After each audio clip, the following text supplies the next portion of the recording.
This celebrated bestseller offers an understanding of your personal financial problems that will guide you through a lifetime. The Richest Man in Babylon uses success secrets of the ancients to lead you onto the road of happiness and prosperity.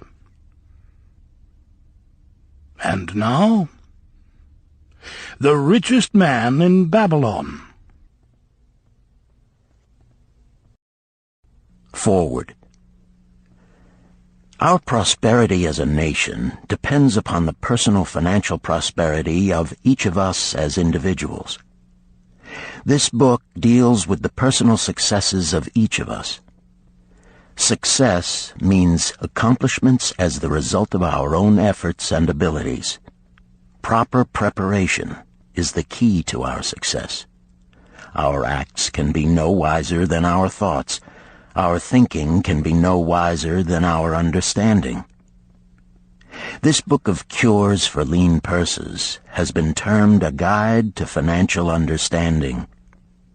That indeed is its purpose, to offer those who are ambitious for financial success an insight which will aid them to acquire money, to keep money, and to make their surpluses earn more money. In the pages which follow, we are taken back to Babylon, the cradle in which was nurtured the basic principles of finance now recognized and used the world over. To new readers, the author is happy to extend the wish that its pages may contain for them the same inspiration for growing bank accounts, greater financial successes, and the solution of difficult personal financial problems so enthusiastically reported by readers from coast to coast. To the business executives who have distributed these tales in such generous quantities to friends, relatives, employees, and associates, the author takes this opportunity to express his gratitude. No endorsement could be higher than that of practical men who appreciate its teachings because they themselves have worked up to important successes by applying the very principles it advocates. Babylon became the wealthiest city of the ancient world because its citizens were the richest people of their time. They appreciated the value of money. They practiced sound financial principles in acquiring money, keeping money, and making their money earn more money. They provided for themselves what we all desire: incomes for the future. GSC. Chapter 1. The Man Who Desired Gold. Banseer, the chariot builder of Babylon, was thoroughly discouraged.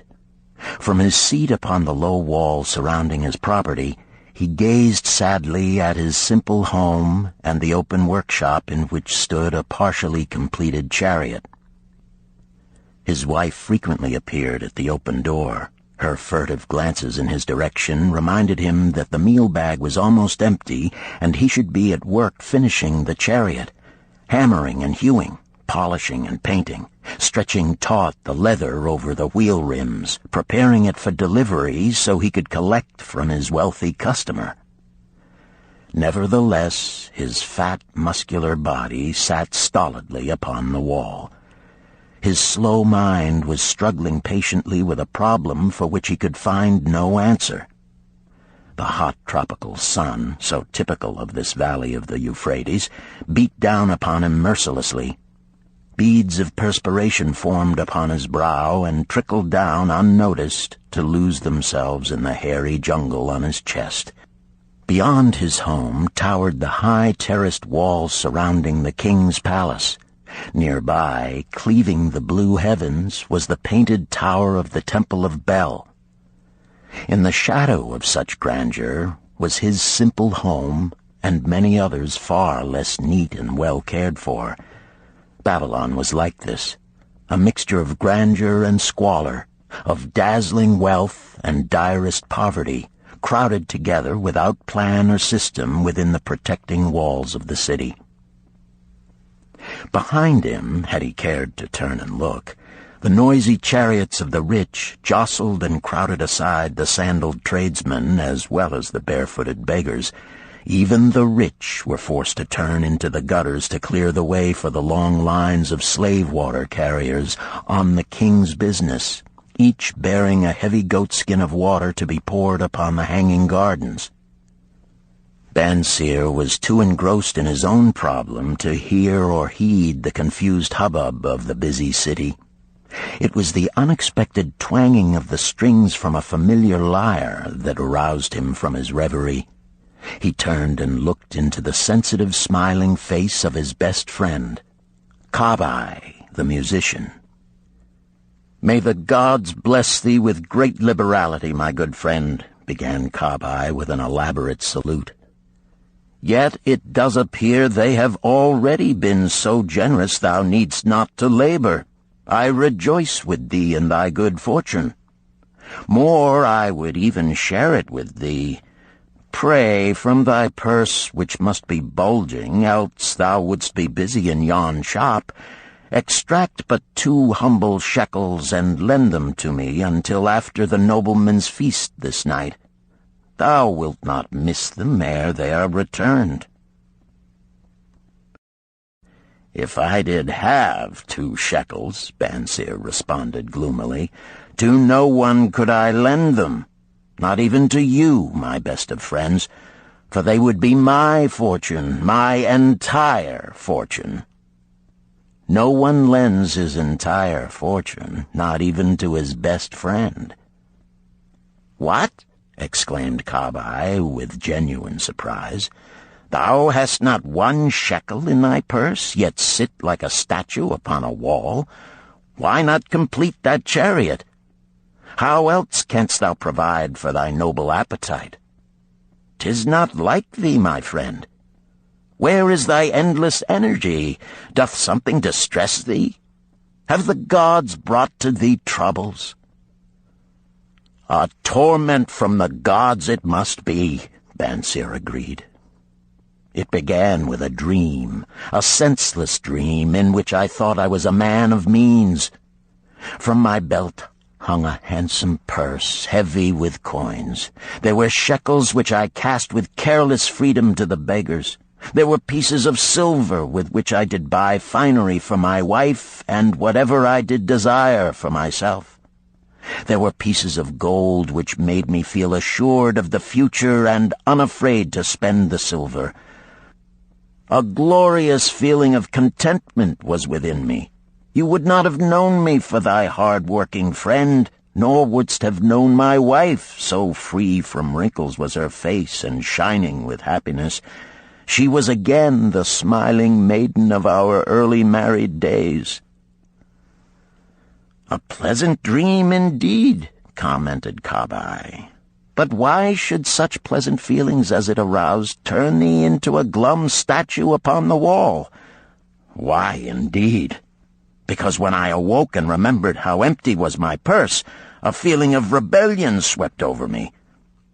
Let us talk it over together, for, as the sailors do say, we ride in the same boat, we two. As youngsters we went together to the priests to learn wisdom. As young men we shared each other's pleasures. As grown men we have always been close friends. We have been contented subjects of our kind. We have been satisfied to work long hours and spend our earnings freely. We have earned much coin in the years that have passed, yet to know the joys that come from wealth, we must dream about them. Bah! Are we more than dumb sheep? We live in the richest city in all the world. The travelers do say none equals it in wealth. About us is much display of wealth, but of it we ourselves have not. After half a lifetime of hard labor, thou, my best of friends, hast an empty purse, and sayest to me, may I borrow such a trifle as 2 shekels until after the nobleman's feast this night? Then what do I reply? Do I say, here is my purse, its contents will I gladly share? No, I admit that my purse is as empty as thine. What is the matter? Why cannot we acquire silver and gold, more than enough for food and robes? Consider also our sons, Bansir continued. Are they not following in the footsteps of their fathers? Need they and their families, and their sons' families, live all their lives in the midst of such treasures of gold, and yet, like us, be content to banquet upon sour goat's milk and porridge? Never in all the years of our friendship didst thou talk like this before, Bansir. Kabai was puzzled. Never in all those years did I think like this before. From early dawn until darkness stopped me, I have labored to build the finest chariots any man could make, soft-heartedly hoping some day the gods would recognize my worthy deeds and bestow upon me great prosperity. This they have never done. At last I realize this they will never do. Therefore my heart is sad. I wish to be a man of means. I wish to own lands and cattle, to have fine robes and coins in my purse. I am willing to work for these things with all the strength in my back, with all the skill in my hands, with all the cunning in my mind.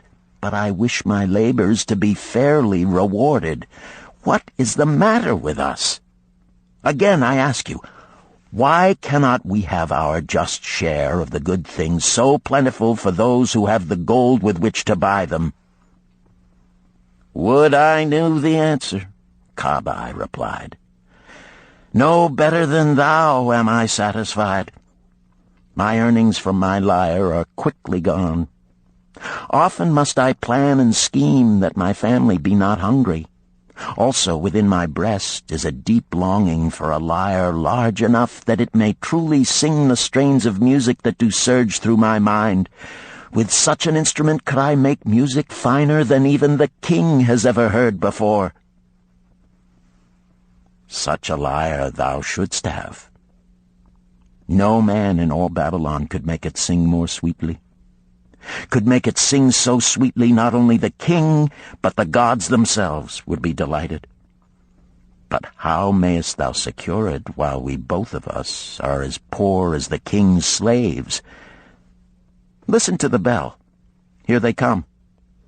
He pointed to the long column of half-naked, sweating water-bearers plodding laboriously up the narrow street from the river.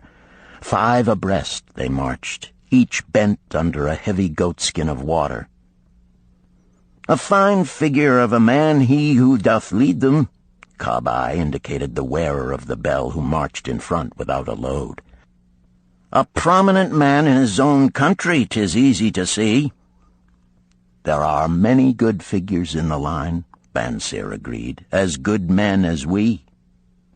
Tall, blond men from the north, laughing black men from the south, little brown men from the nearer countries, all marching together from the river to the gardens, back and forth, day after day, year after year, naught of happiness to look forward to, beds of straw upon which to sleep, hard grain porridge to eat. Pity the poor brutes, Kabai. Pity them I do, yet thou dost make me see how little better off are we, free men though we call ourselves. That is truth, Kabai, unpleasant thought though it may be. We do not wish to go on year after year living slavish lives, working, getting nowhere.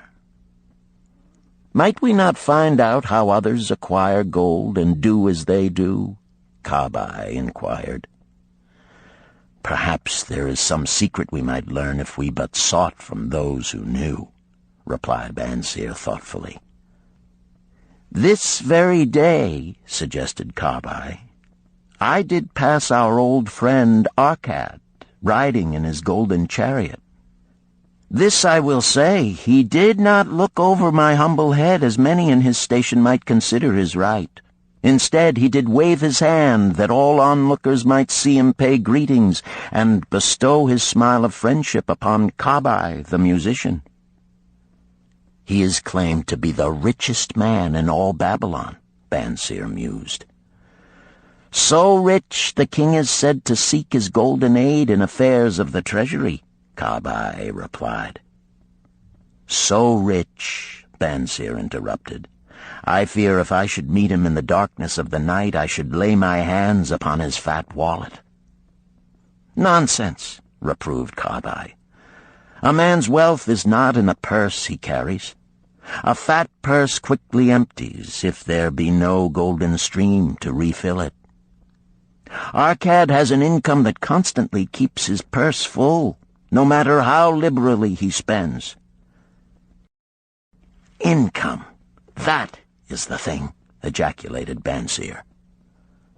I wish an income that will keep flowing into my purse whether I sit upon the wall or travel to far lands. Arkad must know how a man can make an income for himself. Dost suppose it is something he could make clear to a mind as slow as mine? Methinks he did teach his knowledge to his son, Nomasir, Kabai responded. Did he not go to Nineveh and, so it is told at the inn, become, without aid from his father, one of the richest men in that city? Kabai, thou bringest to me a rare thought. A new light gleamed in Bansir's eyes. It costs nothing to ask wise advice from a good friend, and Arkad was always that. Never mind though our purses be as empty as the falcon's nest of a year ago. Let that not detain us. We are weary of being without gold in the midst of plenty. We wish to become men of means. Come, let us go to Arkad and ask how we also may acquire incomes for ourselves. Thou speakest with true inspiration, Bansir. Thou bringest to my mind a new understanding. Thou makest me to realize the reason why we have never found any measure of wealth. We never sought it. Thou hast labored patiently to build the staunchest chariots in Babylon. To that purpose was devoted your best endeavors. Therefore, at it thou didst succeed. I strove to become a skillful lyre player, and at it I did succeed. In those things toward which we exerted our best endeavors, we succeeded. The gods were content to let us continue thus. Now at last we see a light, bright like that from the rising sun. It biddeth us to learn more, that we may prosper more. With a new understanding, we shall find honorable ways to accomplish our desires. Let us go to Arkad this very day, Bansir urged. Also let us ask other friends of our boyhood days who have fared no better than ourselves to join us, that they too may share in his wisdom. Thou wert ever thus thoughtful to thy friends, Bansir. Therefore hast thou many friends. It shall be as thou sayest. We go this day and take them with us.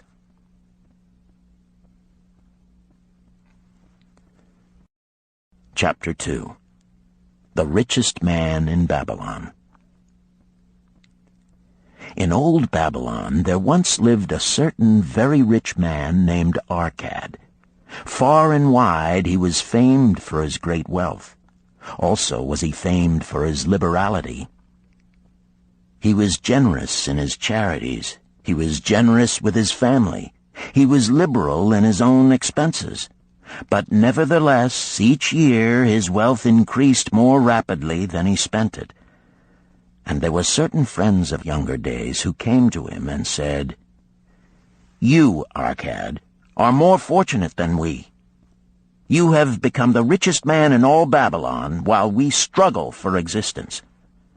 You can wear the finest garments, and you can enjoy the rarest foods, while we must be content if we can clothe our families in raiment that is presentable and feed them as best we can. Yet once we were equal. We studied under the same master. We played in the same games, and in neither the studies nor the games did you outshine us. And in the years since, you have been no more an honorable citizen than we. Nor have you worked harder or more faithfully in so far as we can judge. Why, then, should a fickle fate single you out to enjoy all the good things of life and ignore us who are equally deserving? Thereupon Arkad remonstrated with them, saying, If you have not acquired more than a bare existence in the years since we were youths, it is because you either have failed to learn the laws that govern the building of wealth, or else you do not observe them. Fickle fate is a vicious goddess who brings no permanent good to anyone. On the contrary, she brings ruin to almost every man upon whom she showers unearned gold.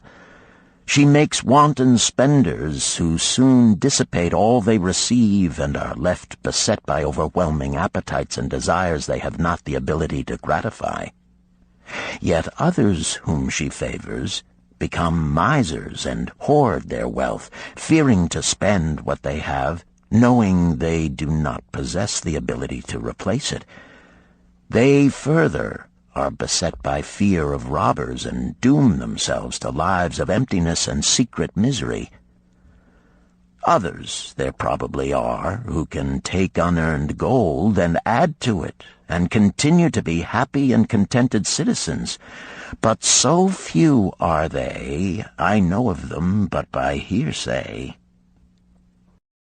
Think you of the men who have inherited sudden wealth, and see if these things are not so. His friends admitted that of the men they knew who had inherited wealth, these words were true, and they besought him to explain to them how he had become possessed of so much prosperity, so he continued.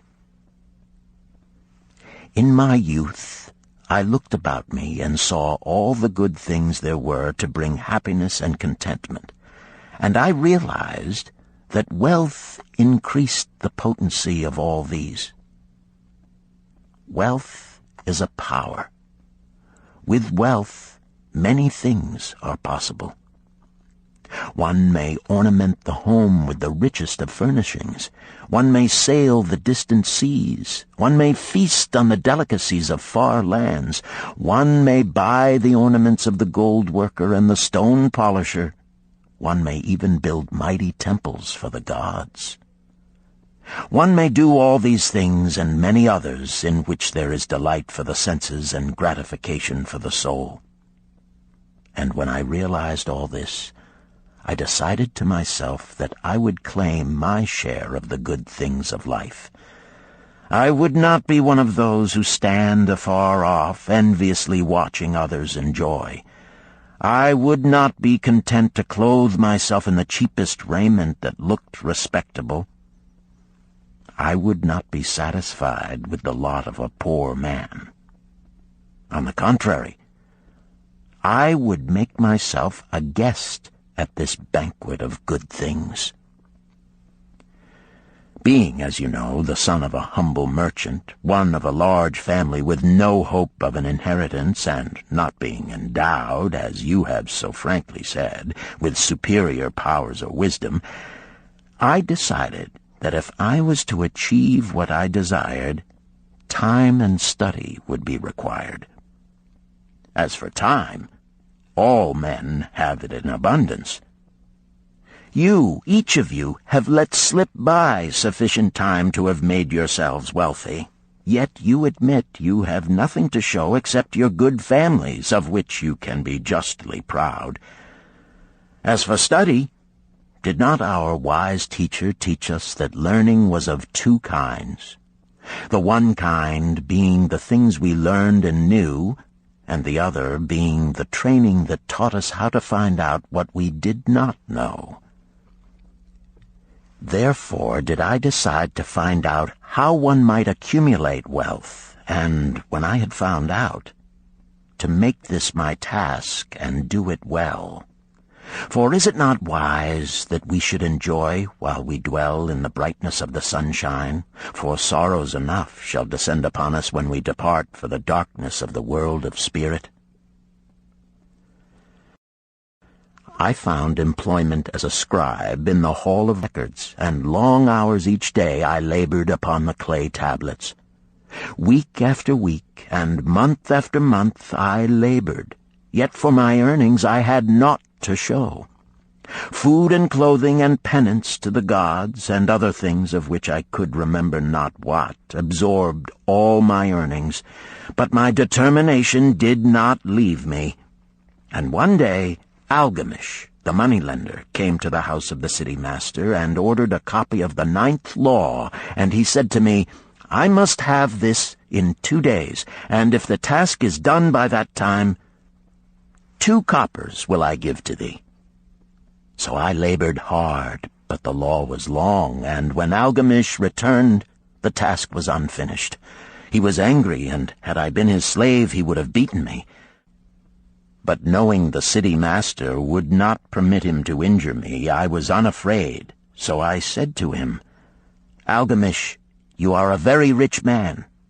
Tell me how I may also become rich, and all night I will carve upon the clay, and when the sun rises, it shall be completed. He smiled at me and replied, You are a forward knave, but we will call it a bargain. All that night I carved, though my back pained and the smell of the wick made my head ache until my eyes could hardly see. But when he returned at sunup, the tablets were complete. Now, I said, tell me what you promised. You have fulfilled your part of our bargain, my son, he said to me kindly, and I am ready to fulfill mine. I will tell you these things you wish to know, because I am becoming an old man, and an old tongue loves to wag. And when youth comes to age for advice, he receives the wisdom of years.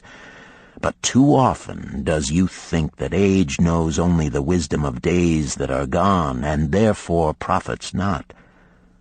But remember this, the sun that shines today is the sun that shone when thy father was born, and will still be shining when thy last grandchild shall pass into the darkness.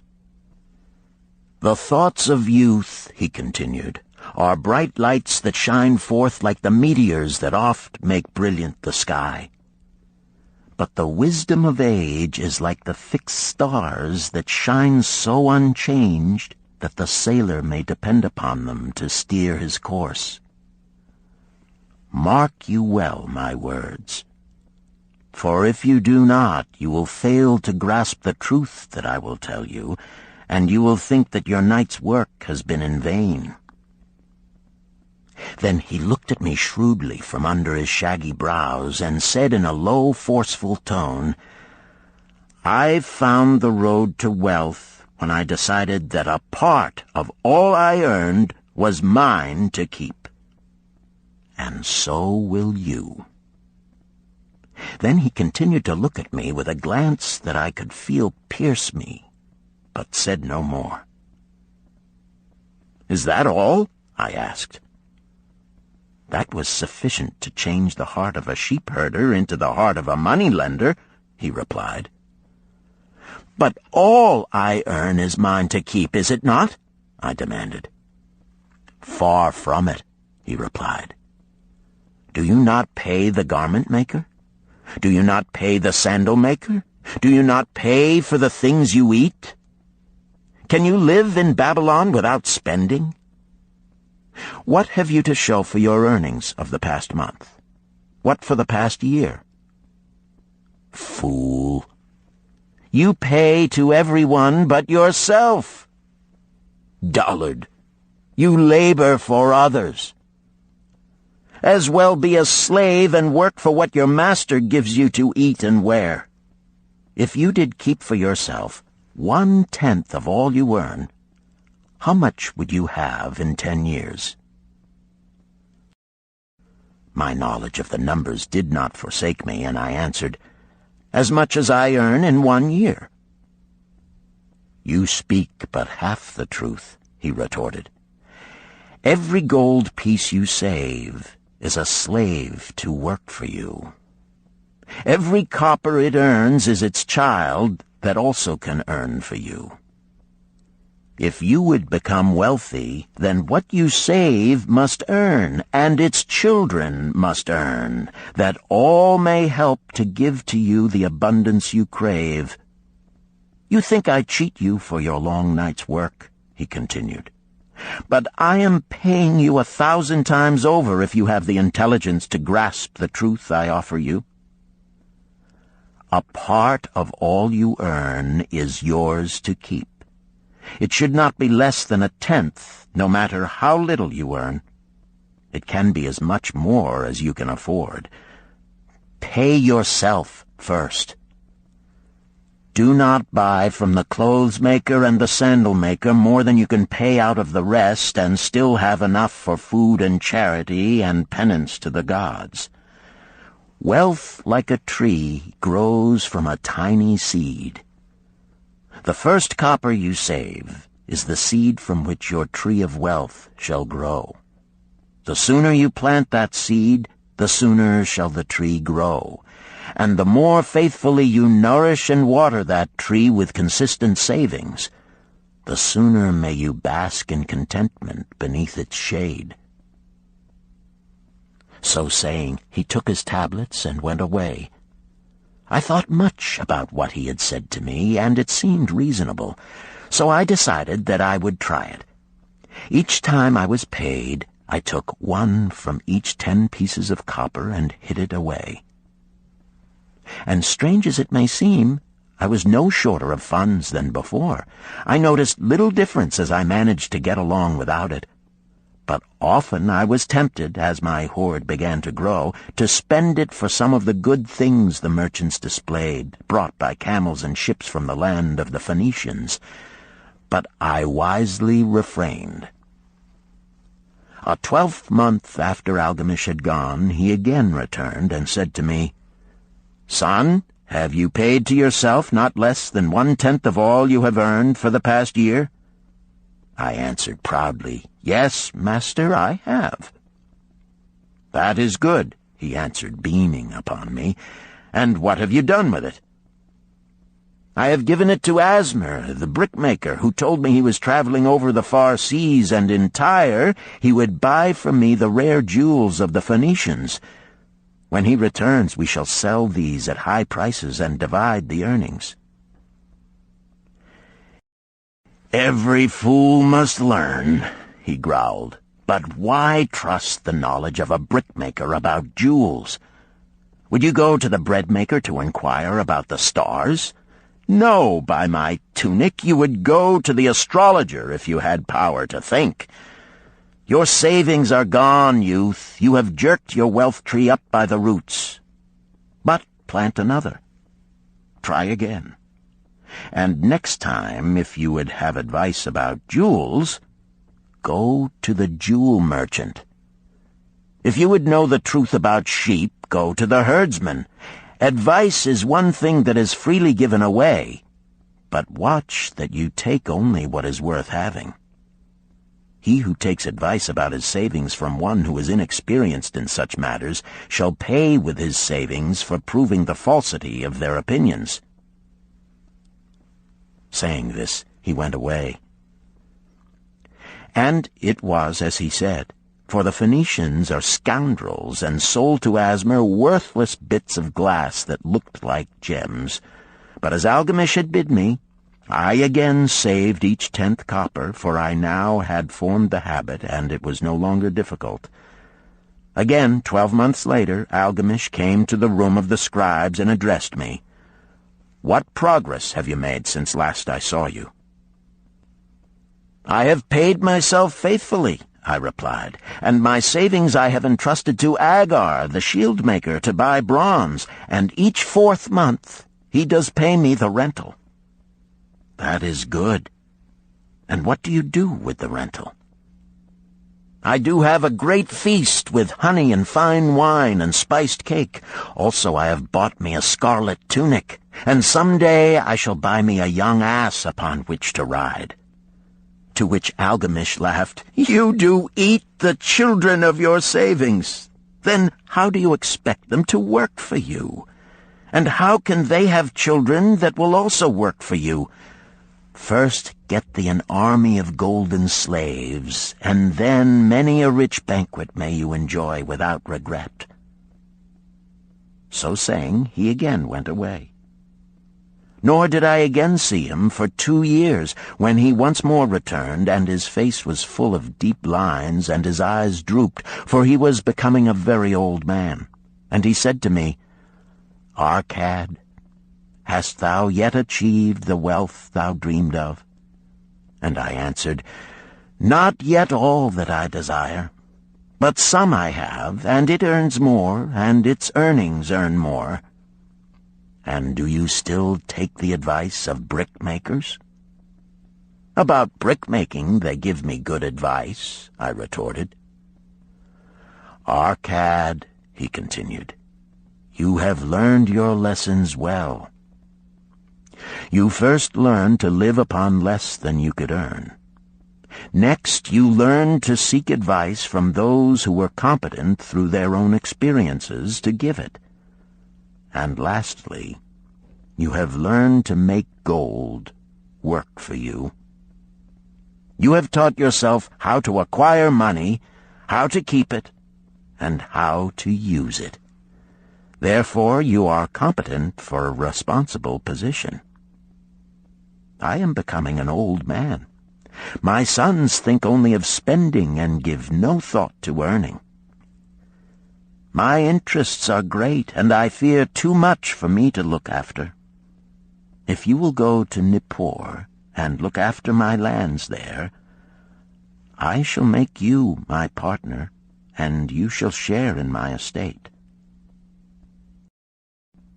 So I went to Nippur and took charge of his holdings, which were large, and because I was full of ambition and because I had mastered the 3 laws of successfully handling wealth, I was enabled to increase greatly the value of his properties.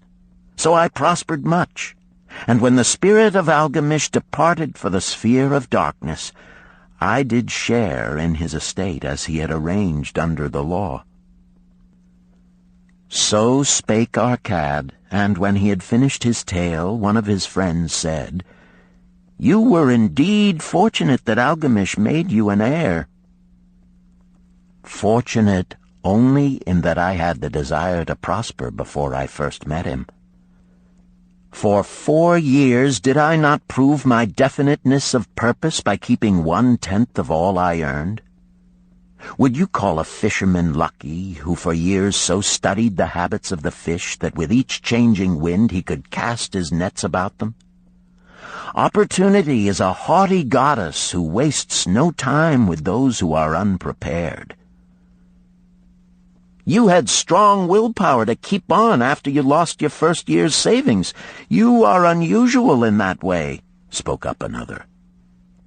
"Willpower," retorted Arkad. "What nonsense! Do you think willpower gives a man the strength to lift a burden the camel cannot carry, or to draw a load the oxen cannot budge? Willpower is but the unflinching purpose to carry a task you set for yourself to fulfillment. If I set for myself a task, be it ever so trifling, I shall see it through. How else shall I have confidence in myself to do important things?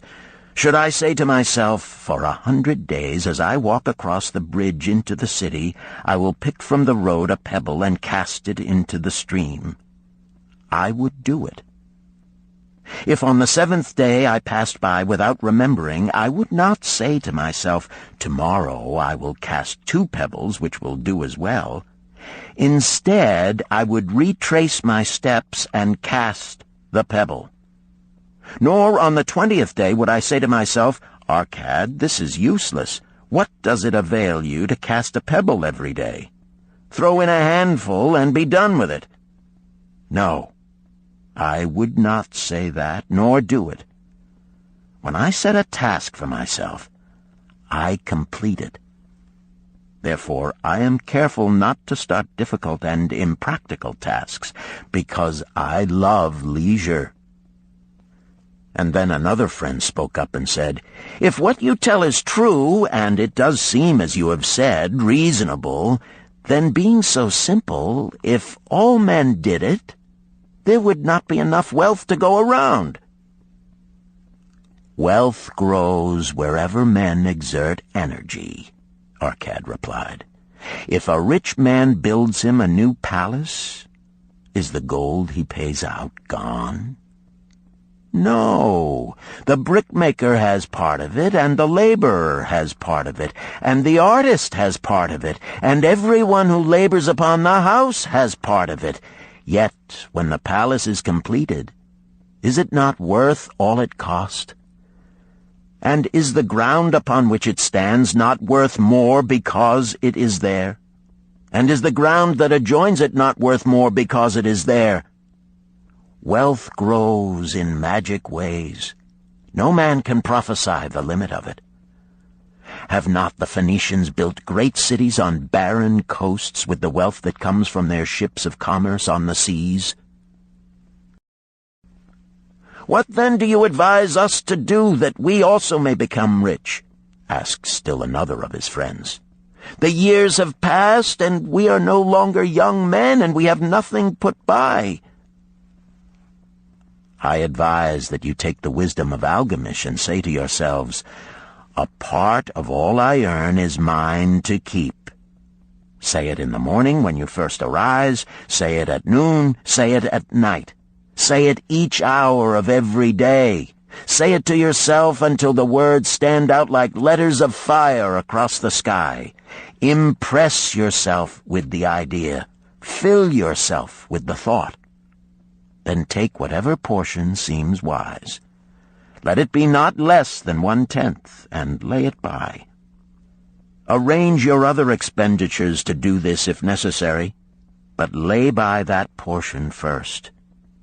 Soon you will realize what a rich feeling it is to own a treasure upon which you alone have claim. As it grows, it will stimulate you. A new joy of life will thrill you. Greater efforts will come to you to earn more. For of your increased earnings, will not the same percentage be also yours to keep? Then learn to make your treasure work for you. Make it your slave. Make its children and its children's children work for you. Ensure an income for thy future. Look thou at the aged, and forget not that in the days to come thou also will be numbered among them. Therefore invest thy treasure with greatest caution that it be not lost. Usurious rates of return are deceitful sirens that sing but to lure the unwary upon the rocks of loss and remorse. Provide also that thy family may not want should the gods call thee to their realms. For such protection it is always possible to make provision with small payments at regular intervals. Therefore the provident man delays not in expectation of a large sum becoming available for such a wise purpose. Counsel with wise men. Seek the advice of men whose daily work is handling money. Let them save you from such an error as I myself made in entrusting my money to the judgment of Asmer, the brickmaker. A small return and a safe one is far more desirable than risk. Enjoy life while you are here. Do not overstrain or try to save too much. If 1/10 of all you earn is as much as you can comfortably keep, be content to keep this portion. Live otherwise according to your income, and let not yourself get niggardly and afraid to spend. Life is good, and life is rich with things worth while and things to enjoy. His friends thanked him and went away. Some were silent because they had no imagination and could not understand. Some were sarcastic because they thought that one so rich should divide with old friends not so fortunate. But some had in their eyes a new light. They realized that Algamish had come back each time to the room of the scribes because he was watching a man work his way out of darkness into light. When that man had found the light, a place awaited him. No one could fill that place until he had for himself worked out his own understanding, until he was ready for opportunity. These latter were the ones who, in the following years, frequently revisited Arkad, who received them gladly. He counseled with them and gave them freely of his wisdom, as men of broad experience are always glad to do, and he assisted them in so investing their savings that it would bring in a good interest with safety and would neither be lost nor entangled in investments that paid no dividends. The turning point in these men's lives came upon that day when they realized the truth that had come from Algamish to Arkad, and from Arkad to them. A part of all you earn is yours to keep.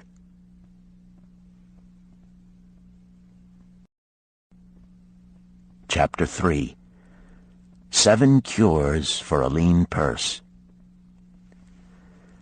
The glory of Babylon endures.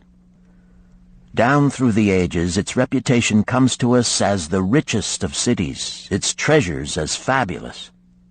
Yet it was not always so. The riches of Babylon were the results of the wisdom of its people. They first had to learn how to become wealthy. When the good King Sargon returned to Babylon after defeating his enemies, the Elamites, he was confronted with a serious situation. The royal chancellor explained it to the king thus: "After many years of great prosperity brought to our people because your majesty built the great irrigation canals and the mighty temples of the gods, now that these works are completed, the people seem unable to support themselves. The laborers are without employment. The merchants have few customers. The farmers are unable to sell their produce. The people have not enough gold to buy food." "But where has all the gold gone that we spent for these great improvements?" demanded the king. "It has found its way, I fear," responded the chancellor, "into the possession of a few very rich men of our city. It filtered through the fingers of most of our people as quickly as the goat's milk goes through the strainer. Now that the stream of gold has ceased to flow, most of our people have nothing to show for their earnings." The king was thoughtful for some time. Then he asked, "Why should so few men be able to acquire all the gold?" "Because they know how," replied the chancellor. "One may not condemn a man for succeeding because he knows how. Neither may one with justice take away from a man what he has fairly earned, to give to men of less ability." "But why," demanded the king, "should not all the people learn how to accumulate gold and therefore become themselves rich and prosperous?" "Quite possible, Your Excellency. But who can teach them? Certainly not the priests, because they know naught of money-making." "Who knows best in all our city how to become wealthy, Chancellor?" asked the king. "Thy question answers itself, Your Majesty. Who has amassed the greatest wealth in Babylon?" "Well said, my able Chancellor. It is Arkad. He is the richest man in Babylon. Bring him before me on the morrow." Upon the following day, as the king had decreed, Arkad appeared before him, straight and sprightly, despite his 80 years and 10. "Arkad," spoke the king, "is it true thou art the richest man in Babylon?" "So it is reported, Your Majesty, and no man disputes it." "How becamest thou so wealthy?" "By taking advantage of opportunities available to all citizens of our good city." Thou hadst nothing to start with? Only a great desire for wealth. Besides this, nothing. Arkad, continued the king, our city is in a very unhappy state because a few men know how to acquire wealth and therefore monopolize it, while the mass of our citizens lack the knowledge of how to keep any part of the gold they receive. It is my desire that Babylon be the wealthiest city in the world. Therefore, it must be a city of many wealthy men. Therefore, we must teach all the people how to acquire riches. Tell me, Arkad, is there any secret to acquiring wealth? Can it be taught? It is practical, Your Majesty. That which one man knows can be taught to others. The king's eyes glowed. Arkad, thou speakest the words I wish to hear. Wilt thou lend thyself to this great cause? Wilt thou teach thy knowledge to a school for teachers, each of whom shall teach others until there are enough trained to teach these truths to every worthy subject in my domain? Arkad bowed and said, I am thy humble servant to command. Whatever knowledge I possess will I gladly give for the betterment of my fellow men and the glory of my king. Let your good chancellor arrange for me a class of 100 men, and I will teach them those 7 cures which did fatten my purse, than which there was none leaner in all Babylon. A fortnight later, in compliance with the king's command, the chosen 100 assembled in the great hall of the Temple of Learning, seated upon colorful rings in a semicircle. Arkad sat beside a small tabaret upon which smoked a sacred lamp sending forth a strange and pleasing odor. "Behold the richest man in Babylon," whispered a student, nudging his neighbor as Arkad arose. "He is but a man, even as the rest of us." "As a dutiful subject of our great king," Arkad began, "I stand before you in his service. Because once I was a poor youth who did greatly desire gold, and because I found knowledge that enabled me to acquire it, he asks that I impart unto you my knowledge. I started my fortune in the humblest way. I had no advantage not enjoyed as fully by you and every citizen in Babylon. The first storehouse of my treasure was a well-worn purse. I loathed its useless emptiness. I desired that it be round and full, clinking with the sound of gold. Therefore I sought every remedy for a lean purse. I found 7. To you who are assembled before me shall I explain the 7 cures for a lean purse, which I do recommend to all men who desire much gold. Each day for 7 days will I explain to you one of the 7 remedies. Listen attentively to the knowledge that I will impart. Debate it with me. Discuss it among yourselves. Learn these lessons thoroughly, that ye may also plant in your own purse the seed of wealth. First must each of you start wisely to build a fortune of his own. Then wilt thou be competent, and only then, to teach these truths to others. I shall teach to you in simple ways how to fatten your purses. This is the first step leading to the Temple of Wealth, and no man may climb who cannot plant his feet firmly upon the first step. We shall now consider the first cure. The first cure. Start thy purse to fattening. Arkad addressed the thoughtful man in the second row. My good friend, at what craft workest thou? I, replied the man, am a scribe, and carve records upon the clay tablets. Even at such labor did I myself earn my first coppers. Therefore thou hast the same opportunity to build a fortune. He spoke to a florid-faced man farther back. pray, tell also what dost thou to earn thy bread?" "I," responded this man, "am a meat butcher.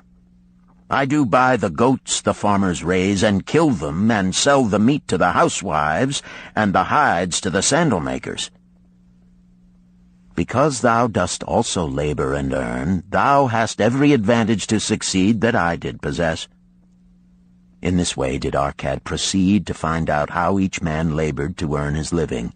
When he had done questioning them, he said, "Now, my students, ye can see that there are many trades and labors at which men may earn coins.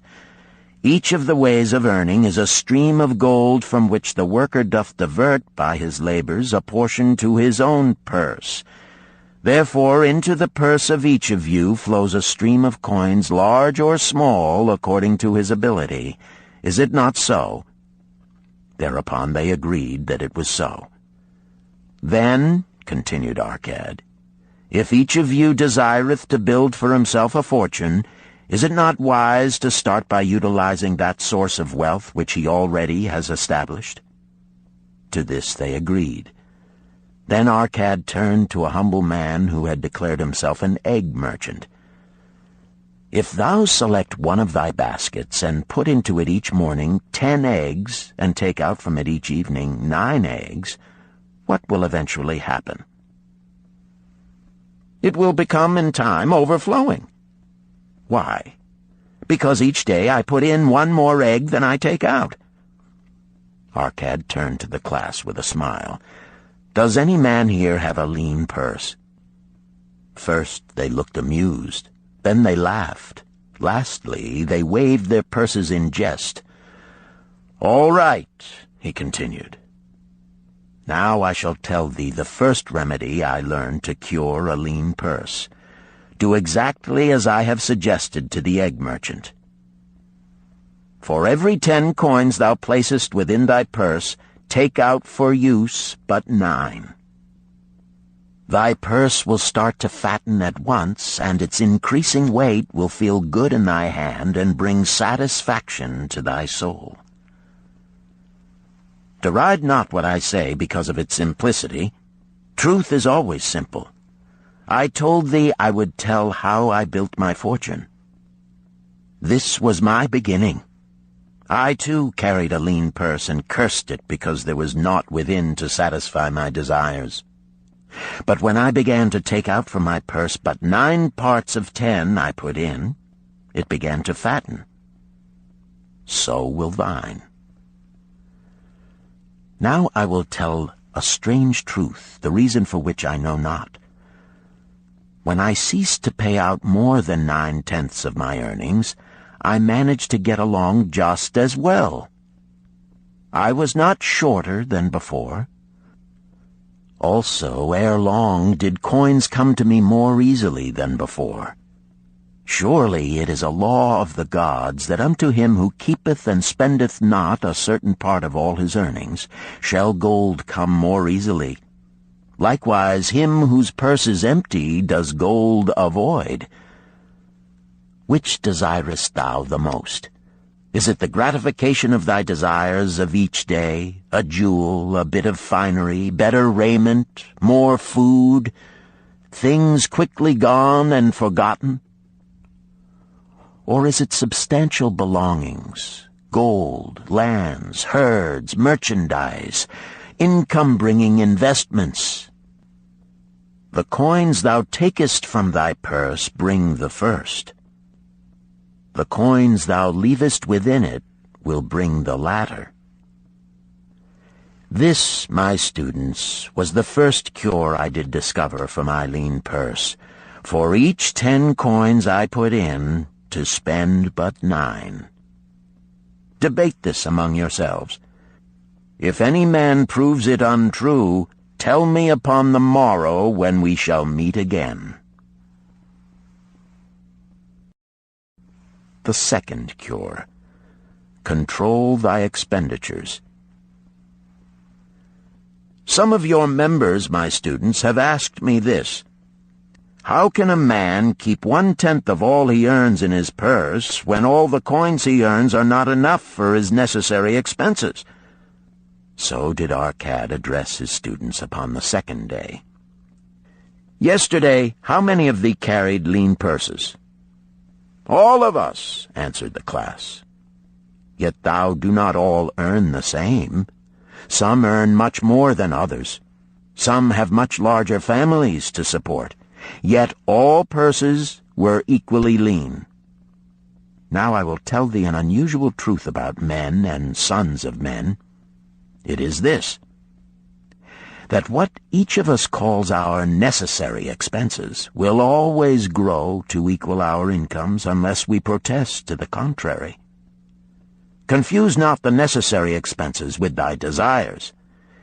Each of you, together with your good families, have more desires than your earnings can gratify. Therefore are thy earnings spent to gratify these desires in so far as they will go.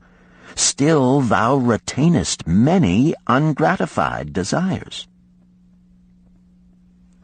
All men are burdened with more desires than they can gratify. Because of my wealth, thinkest thou I may gratify every desire? 'Tis a false idea. There are limits to my time. There are limits to my strength. There are limits to the distance I may travel. There are limits to what I may eat. There are limits to the zest with which I may enjoy. I say to you that just as weeds grow in a field wherever the farmer leaves space for their roots, even so freely do desires grow in men whenever there is a possibility of their being gratified. Thy desires are a multitude, and those that thou mayest gratify are but few. Study thoughtfully thy accustomed habits of living. Herein may be most often found certain accepted expenses that may wisely be reduced or eliminated. Let thy motto be 100% of appreciated value demanded for each coin spent. Therefore engrave upon the clay each thing for which thou desireth to spend. Select those that are necessary and others that are possible through the expenditure of 9/10 of thy income. Cross out the rest and consider them but a part of that great multitude of desires that must go unsatisfied, and regret them not. Budget then thy necessary expenses. Touch not the 1/10 that is fattening thy purse. Let this be thy great desire that is being fulfilled. Keep working with thy budget. Keep adjusting it to help thee. Make it thy first assistant in defending thy fattening purse." Hereupon one of the students, wearing a robe of red and gold, arose and said, "I am a free man. I believe that it is my right to enjoy the good things of life. Therefore do I rebel against the slavery of a budget which determines just how much I may spend and for what. I feel it would take much pleasure from my life and make me little more than a pack-ass to carry a burden." To him Arkad replied, "Who, my friend, would determine thy budget?" "I would make it for myself," responded the protesting one. "In that case, were a pack-ass to budget his burden, would he include therein jewels and rugs and heavy bars of gold? Not so. He would include hay and grain and a bag of water for the desert trail. The purpose of a budget is to help thy purse to fatten. It is to assist thee to have thy necessities and, insofar as attainable, thy other desires. It is to enable thee to realize thy most cherished desires by defending them from thy casual wishes. Like a bright light in a dark cave, thy budget shows up the leaks from thy purse and enables thee to stop them and control thy expenditures for definite and gratifying purposes. This, then, is the second cure for a lean purse. Budget thy expenses, that thou mayest have coins to pay for thy necessities, to pay for thy enjoyments, and to gratify thy worthwhile desires without spending more than 9/10 of thy earnings. The third cure: make thy gold multiply. Behold, thy lean purse is fattening. Thou hast disciplined thyself to leave therein 1/10 of all thou earnest. Thou hast controlled thy expenditures to protect thy growing treasure. Next, we will consider means to put thy treasure to labor and to increase. Gold in a purse is gratifying to own, and satisfieth a miserly soul, but earns nothing. The gold we may retain from our earnings is but the start. The earnings it will make shall build our fortunes. So spoke Arkad upon the third day to his class. How, therefore, may we put our gold to work? My first investment was unfortunate, for I lost all. Its tale I will relate later. My first profitable investment was a loan I made to a man named Agar, a shield maker. Once each year did he buy large shipments of bronze brought from across the sea to use in his trade. Lacking sufficient capital to pay the merchants, he would borrow from those who had extra coins. He was an honorable man. His borrowing he would repay, together with a liberal rental as he sold his shields.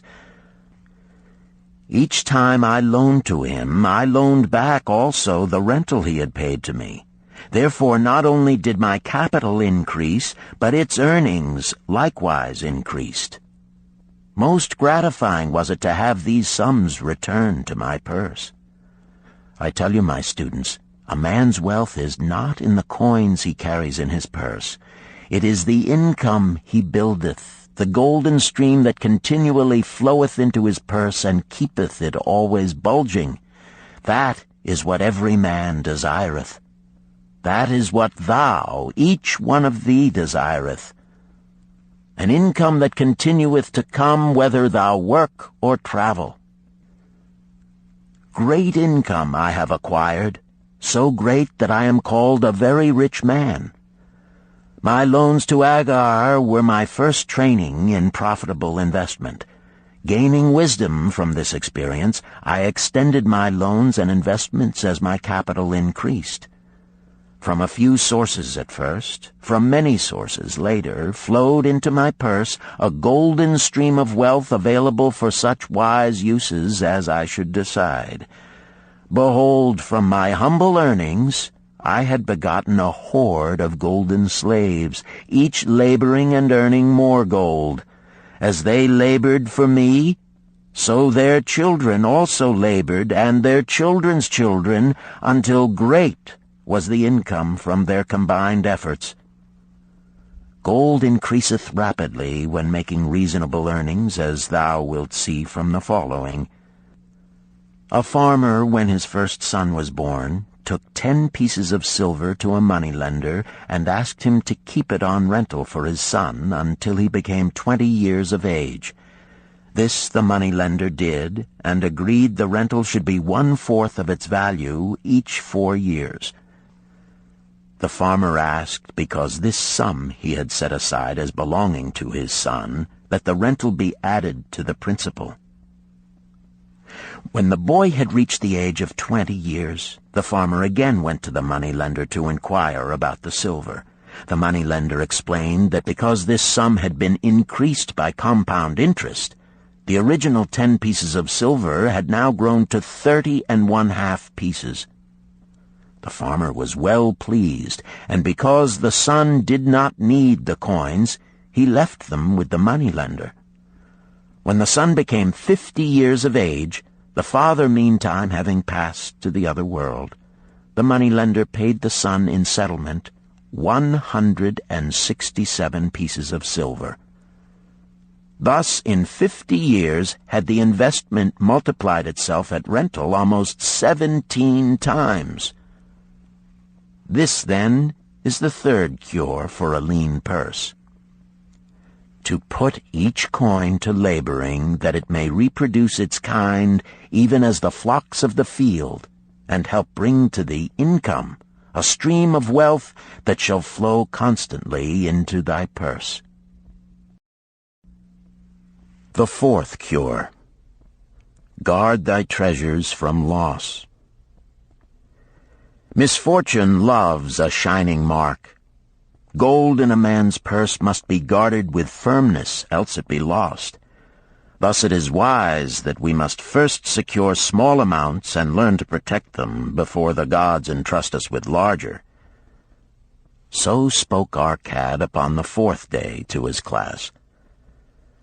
Every owner of gold is tempted by opportunities whereby it would seem that he could make large sums by its investment in most plausible projects. Often friends and relatives are eagerly entering such investment and urge him to follow. The first sound principle of investment is security for thy principal. Is it wise to be intrigued by larger earnings when thy principal may be lost? I say not. The penalty of risk is probable loss. Study carefully, before parting with thy treasure, each assurance that it may be safely reclaimed. Be not misled by thine own romantic desires to make wealth rapidly. Before thou loan it to any man, assure thyself of his ability to repay and his reputation for doing so, that thou mayest not unwittingly be making him a present of thy hard-earned treasure. Before thou entrust it as an investment in any field, acquaint thyself with the dangers which may beset it. My own first investment was a tragedy to me at the time. The guarded savings of a year I did entrust to a brickmaker named Asmer, who was traveling over the far seas, and in Tyre agreed to buy for me the rare jewels of the Phoenicians. These we would sell upon his return and divide the profits. The Phoenicians were scoundrels and sold him bits of glass. My treasure was lost. Today, my training would show to me at once the folly of entrusting a brickmaker to buy jewels. Therefore do I advise thee from the wisdom of my experiences, be not too confident of thine own wisdom in entrusting thy treasures to the possible pitfalls of investments. Better by far to consult the wisdom of those experienced in handling money for profit. Such advice is freely given for the asking, and may readily possess a value equal in gold to the sum thou considerest investing. In truth, such is its actual value if it save thee from loss. This, then, is the fourth cure for a lean purse, and of great importance if it prevent thy purse from being emptied once it has become well filled. Guard thy treasure from loss by investing only where thy principal is safe, where it may be reclaimed if desirable, and where thou wilt not fail to collect a fair rental. Consult with wise men. Secure the advice of those experienced in the profitable handling of gold. Let their wisdom protect thy treasure from unsafe investments. This ends Disc 1. The Richest Man in Babylon, Disc 2. The fifth cure. Make of thy dwelling a profitable investment. If a man setteth aside 9 parts of his earnings upon which to live and enjoy life, and if any part of this 9 parts he can turn into a profitable investment without detriment to his well-being, then so much faster will his treasures grow. So spake Arkad to his class at their 5th lesson. All too many of our men of Babylon do raise their families in unseemly quarters. They do pay to exacting landlords liberal rentals for rooms where their wives have not a spot to raise the blooms that gladden a woman's heart, and their children have no place to play their games except in the unclean alleys.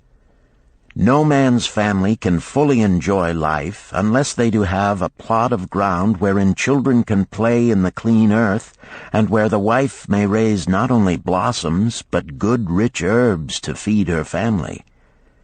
To a man's heart it brings gladness to eat the figs from his own trees and the grapes of his own vines, to own his own domicile and to have it a place he is proud to care for, putteth confidence in his heart, and greater effort behind all his endeavors.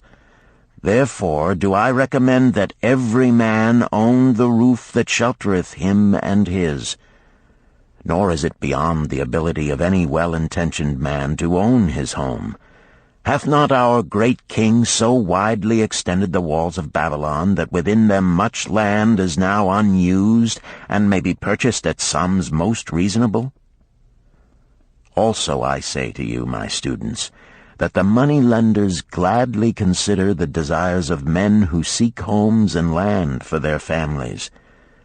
Readily may thou borrow to pay the brickmaker and the builder for such commendable purposes, if thou can show a reasonable portion of the necessary sum which thou thyself hast provided for the purpose. Then when the house be built, thou canst pay the money-lender with the same regularity as thou didst pay the landlord, because each payment will reduce thy indebtedness to the money-lender. A few years will satisfy his loan. Then will thy heart be glad, because thou wilt own in thy own right a valuable property, and thy only cost will be the king's taxes. Also wilt thy good wife go more often to the river to wash thy robes, that each time returning she may bring a goatskin of water to pour upon the growing things. Thus come many blessings to the man who owneth his own house, and greatly will it reduce his cost of living, making available more of his earnings for pleasures and the gratification of his desires. This, then, is the fifth cure for a lean purse. Own thy own home. The sixth cure. Ensure a future income. The life of every man proceedeth from his childhood to his old age. This is the path of life, and no man may deviate from it, unless the gods call him prematurely to the world beyond. Therefore do I say that it behooves a man to make preparation for a suitable income in the days to come, when he is no longer young, and to make preparations for his family, should he be no longer with them to comfort and support them. This lesson shall instruct thee in providing a full purse when time has made thee less able to earn. So Arkad addressed his class upon the sixth day. The man who, because of his understanding of the laws of wealth, acquireth a growing surplus, should give thought to those future days. He should plan certain investments or provisions that may endure safely for many years, yet will be available when the time arrives which he has so wisely anticipated. There are diverse ways by which a man may provide with safety for his future. He may provide a hiding place and there bury a secret treasure. Yet no matter with what skill it be hidden, it may nevertheless become the loot of thieves. For this reason I recommend not this plan. A man may buy houses or lands for this purpose. If wisely chosen as to their usefulness and value in the future, they are permanent in their value and their earnings, or their sale will provide well for his purpose. A man may loan a small sum to the moneylender and increase it at regular periods. The rental which the moneylender adds to this will largely add to its increase. I do know a sandal-maker named Ansan, who explained to me not long ago that each week for 8 years he had deposited with his moneylender 2 pieces of silver.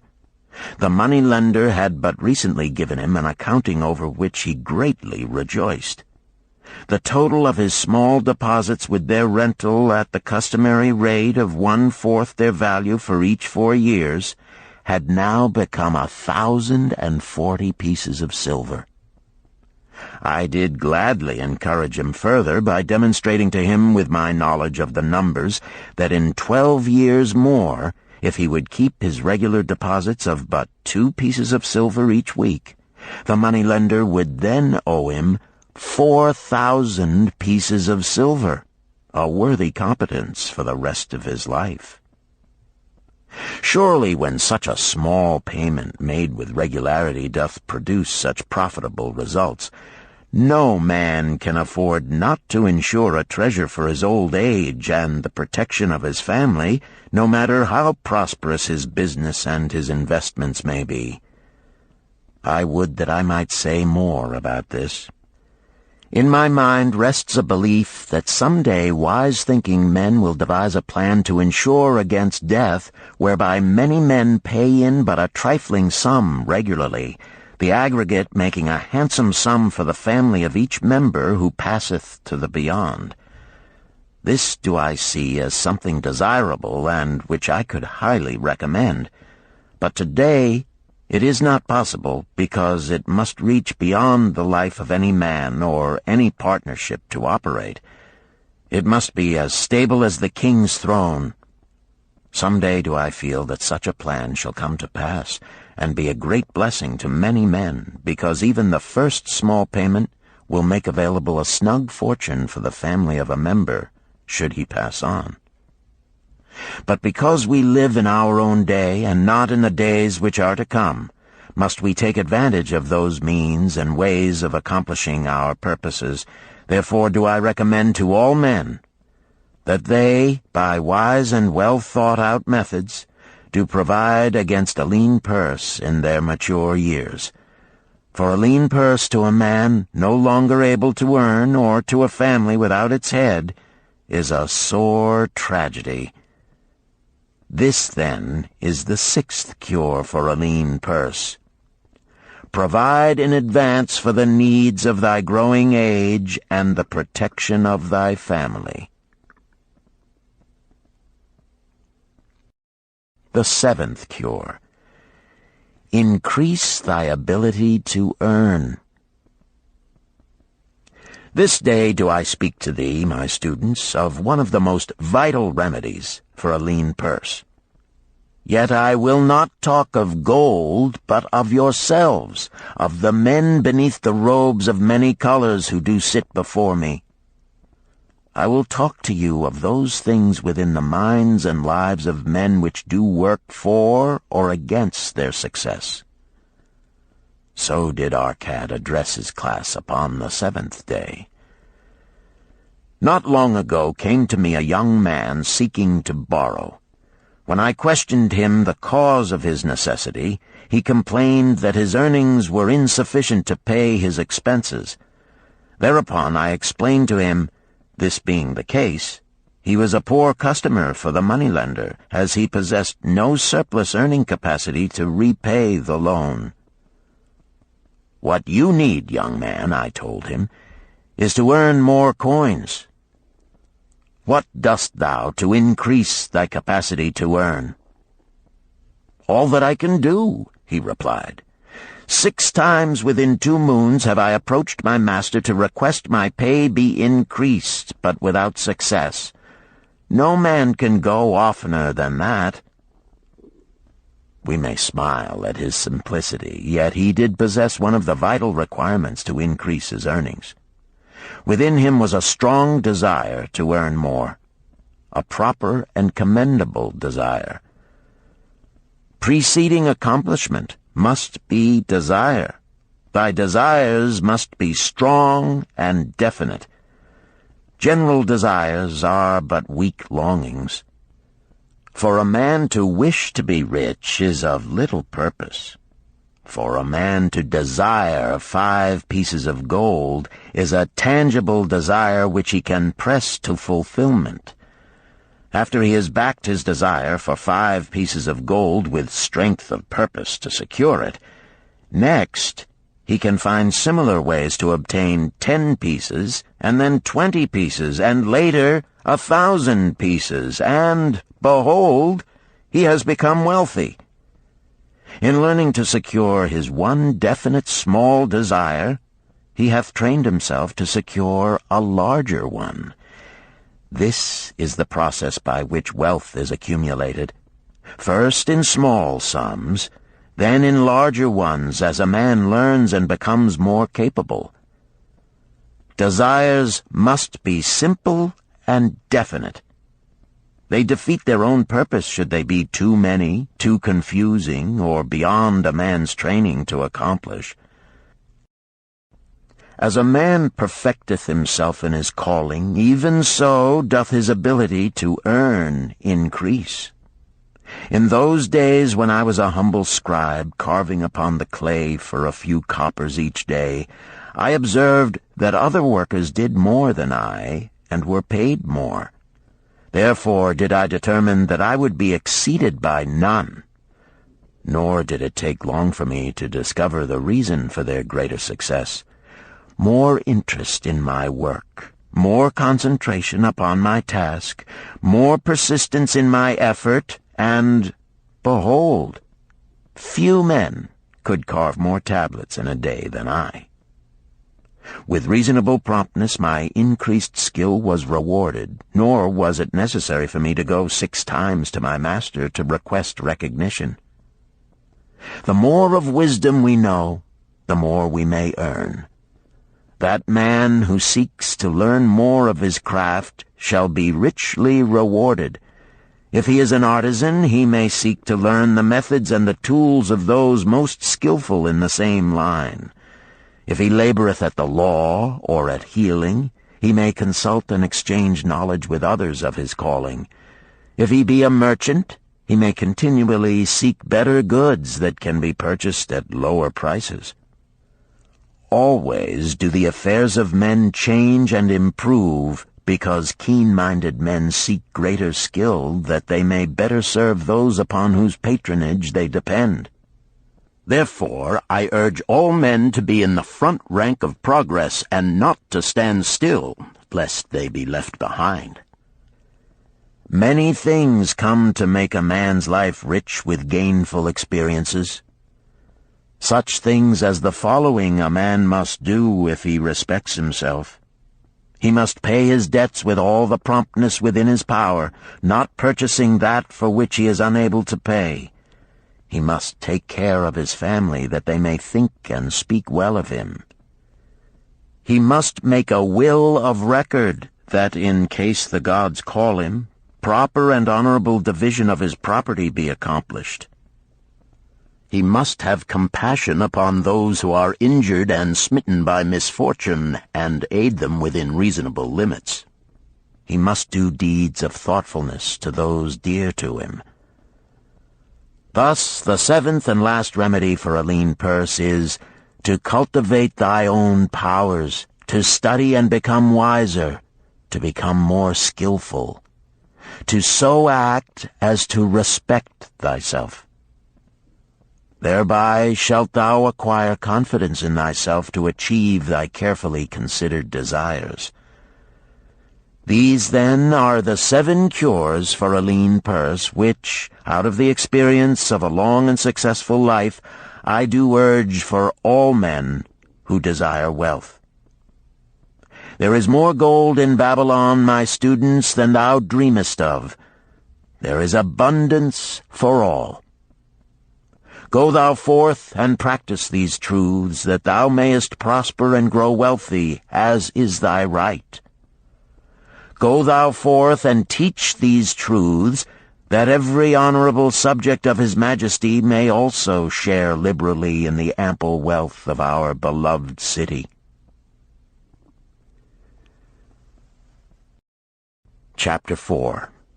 Meet the Goddess of Good Luck. Babylonian proverb. If a man be lucky, there is no foretelling the possible extent of his good fortune.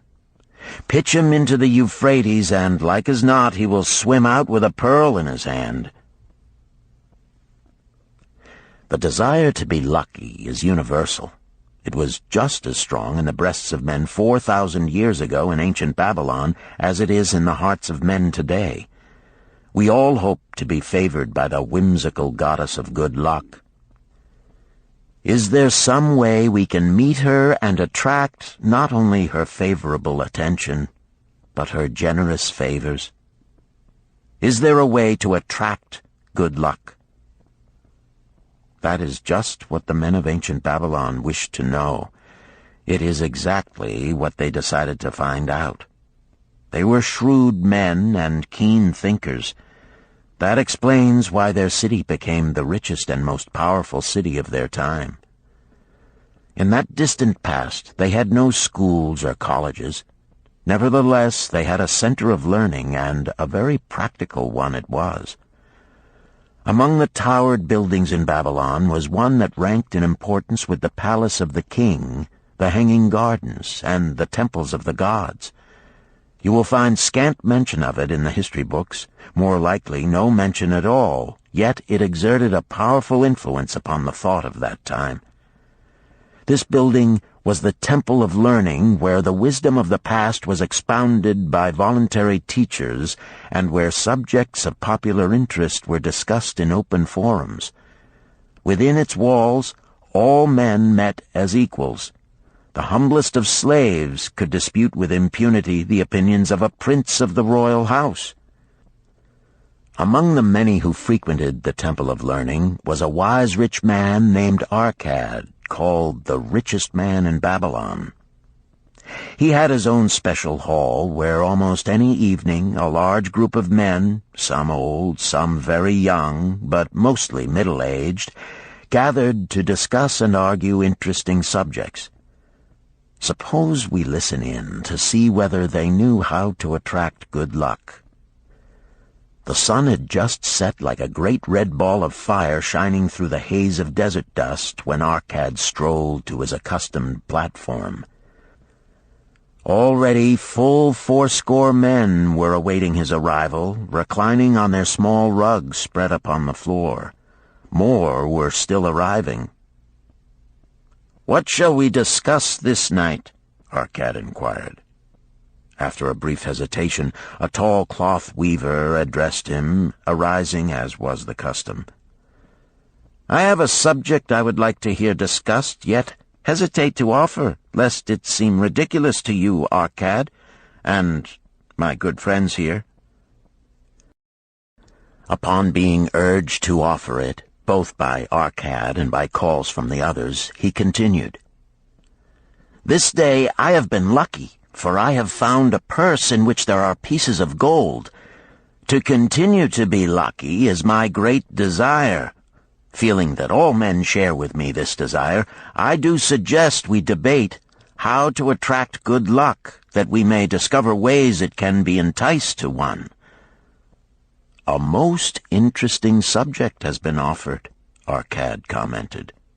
"One most worthy of our discussion. To some men, good luck bespeaks but a chance happening that, like an accident, may befall one without purpose or reason. Others do believe that the instigator of all good fortune is our most bounteous goddess Ashtar, ever anxious to reward with generous gifts those who please her. Speak up, my friends, what say you? Shall we seek to find if there be means by which good luck may be enticed to visit each and all of us?" "Yea, and much of it," responded the growing group of eager listeners. Thereupon Arkad continued, "To start our discussion, let us first hear from those among us who have enjoyed experiences similar to that of the cloth weaver in finding or receiving, without effort upon their part, valuable treasures or jewels." There was a pause in which all looked about, expecting someone to reply, but no one did. "What? No one?" Arkad asked. then rare indeed must be this kind of good luck. Who now will offer a suggestion as to where we shall continue our search?" "That I will do," spoke a well-robed young man, arising. "When a man speaketh of luck, is it not natural that his thoughts turn to the gaming tables? Is it not there we find many men courting the favor of the goddess in hope she will bless them with rich winnings?" As he resumed his seat, a voice called, "Do not stop! Continue thy story. Tell us, didst thou find favor with the goddess at the gaming tables? Did she turn the cubes with red side up, so thou filled thy purse at the dealer's expense? Or did she permit the blue sides to come up, so the dealer raked in thy hard-earned pieces of silver?" The young man joined the good-natured laughter, then replied, "I am not averse to admitting she seemed not to know I was even there. But how about the rest of you? Have you found her waiting about such places to roll the cubes in your favor? We are eager to hear as well as to learn." "A wise start," broke in Arkad. "We meet here to consider all sides of each question. To ignore the gaming table would be to overlook an instinct common to most men, the love of taking a chance with a small amount of silver in the hope of winning much gold." "That doth remind me of the races but yesterday," called out another listener. "If the goddess frequents the gaming tables, certainly she does not overlook the races where the gilded chariots and the foaming horses offer far more excitement. Tell us honestly, Arkad, didst she whisper to you to place your bet upon those gray horses from Nineveh yesterday? I was standing just behind thee, and could scarce believe my ears when I heard thee place thy bet upon the grays. Thou knowest as well as any of us that no team in all Assyria can beat our beloved bays in a fair race. Didst the goddess whisper in thy ear to bet upon the grays, because at the last turn the inside black would stumble and so interfere with our bays that the grays would win the race and score an unearned victory?" Arkad smiled indulgently at the banter. "What reason have we to feel the good goddess would take that much interest in any man's bet upon a horse race? To me, she is a goddess of love and dignity, whose pleasure it is to aid those who are in need and to reward those who are deserving. I look to find her, not at the gaming tables or the races where men lose more gold than they win, but in other places where the doings of men are more worthwhile and more worthy of reward. In tilling the soil, in honest trading, in all of man's occupations, there is opportunity to make a profit upon his efforts and his transactions. Perhaps not all the time will he be rewarded, because sometimes his judgment may be faulty, and other times the winds and the weather may defeat his efforts. Yet, if he persists, he may usually expect to realize his profit. This is so because the chances of profit are always in his favor. But when a man playeth the games, the situation is reversed, for the chances of profit are always against him, and always in favor of the gamekeeper. The game is so arranged that it will always favor the keeper. It is his business at which he plans to make a liberal profit for himself from the coins bet by the players. Few players realize how certain are the gamekeeper's profits and how uncertain are their own chances to win. For example, let us consider wagers placed upon the cube. Each time it is cast, we bet which side will be uppermost. If it be the red side, the game master pays to us 4 times our bet. But if any other of the 5 sides come uppermost, we lose our bet. Thus, the figures show that for each cast we have 5 chances to lose, but because the red pays 4 for 1, we have 4 chances to win. In a night's play, the game master can expect to keep for his profit 1/5 of all the coins wagered.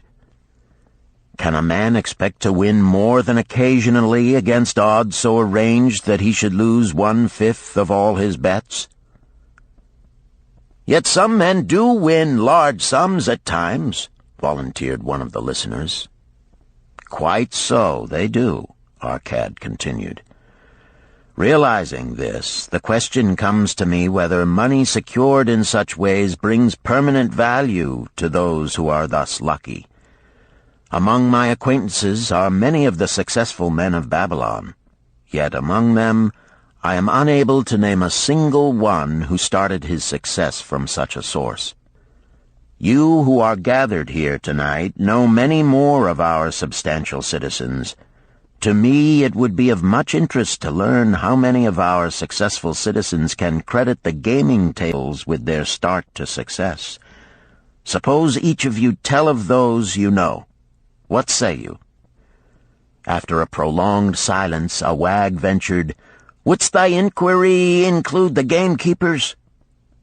"If you think of no one else," Arkad responded. "If not one of you can think of anyone else, then how about yourselves? Are there any consistent winners with us who hesitate to advise such a source for their incomes?" His challenge was answered by a series of groans from the rear, taken up and spread amid much laughter. "It would seem we are not seeking good luck in such places as the goddess frequents," he continued. "Therefore let us explore other fields. We have not found it in picking up lost wallets, neither have we found it haunting the gaming tables. As to the races, I must confess to have lost far more coins there than I have ever won. Now suppose we consider our trades and businesses. Is it not natural, if we conclude a profitable transaction, to consider it not good luck, but a just reward for our efforts? I am inclined to think we may be overlooking the gifts of the goddess. Perhaps she really does assist us when we do not appreciate her generosity. Who can suggest further discussion?" Thereupon an elderly merchant arose, smoothing his genteel white robe. "With thy permission, most honorable Arkad and my friends, I offer a suggestion. If, as you have said, we take credit to our own industry and ability for our business success, why not consider the successes we almost enjoyed but which escaped us? Happenings which would have been most profitable. They would have been rare examples of good luck if they had actually happened. Because they were not brought to fulfillment, we cannot consider them as our just rewards. Surely many men here have such experiences to relate." "Here is a wise approach," Arkad approved. "Who among you have had good luck within your grasp only to see it escape?" Many hands were raised, among them that of the merchant. Arkad motioned to him to speak. "As you suggested this approach, we should like to hear first from you." "I will gladly relate a tale," he resumed, "that doth illustrate how closely unto a man good luck may approach, and how blindly he may permit it to escape, much to his loss and later regret. Many years ago, when I was a young man, just married and well started to earning, my father did come one day and urge most strongly that I enter upon an investment. The son of one of his good friends had taken notice of a barren tract of land not far beyond the outer walls of our city. It lay high above the canal where no water could reach it. The son of my father's friend devised a plan to purchase this land, build 3 large water wheels that could be operated by oxen, and thereby raise the life-giving waters to the fertile soil. This accomplished, he planned to divide it into small tracts and sell to the residents of the city for herb patches. The son of my father's friend did not possess sufficient gold to complete such an undertaking. Like myself, he was a young man earning a fair sum. His father, like mine, was a man of large family and small means. He therefore decided to interest a group of men to enter the enterprise with him.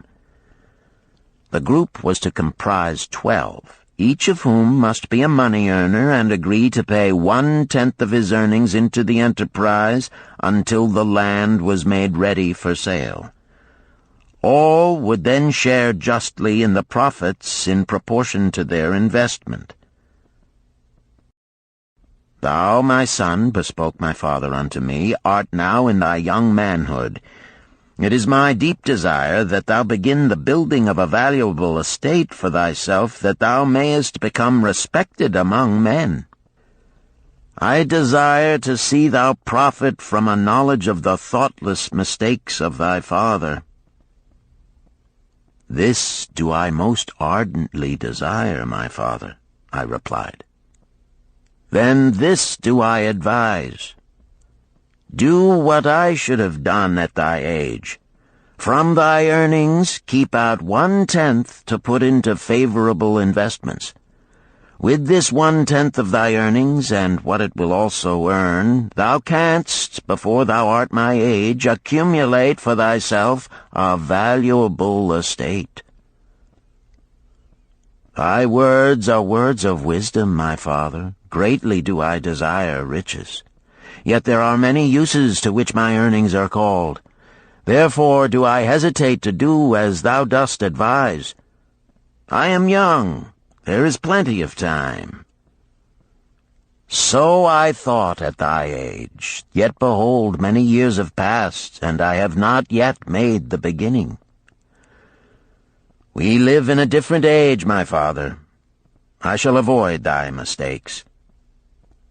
"Opportunity stands before thee, my son. It is offering a chance that may lead to wealth. I beg of thee, do not delay. Go upon the morrow to the son of my friend, and bargain with him to pay 10% of thy earnings into this investment. Go promptly upon the morrow. Opportunity waits for no man. Today it is here, soon it is gone, therefore delay not." In spite of the advice of my father, I did hesitate. There were beautiful new robes just brought by the tradesmen from the east, robes of such richness and beauty my good wife and I felt we must each possess one. Should I agree to pay 1/10 of my earnings into the enterprise, we must deprive ourselves of these and other pleasures we dearly desired.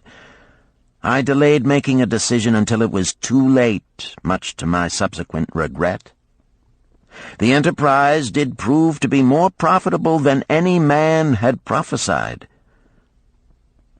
This is my tale, showing how I did permit good luck to escape. In this tale, we see how good luck waits to come to that man who accepts opportunity, commented a swarthy man of the desert. To the building of an estate, there must always be the beginning. That start may be a few pieces of gold or silver which a man diverts from his earnings to his first investment. I, myself, am the owner of many herds. The start of my herds I did begin when I was a mere boy, and did purchase with 1 piece of silver a young calf.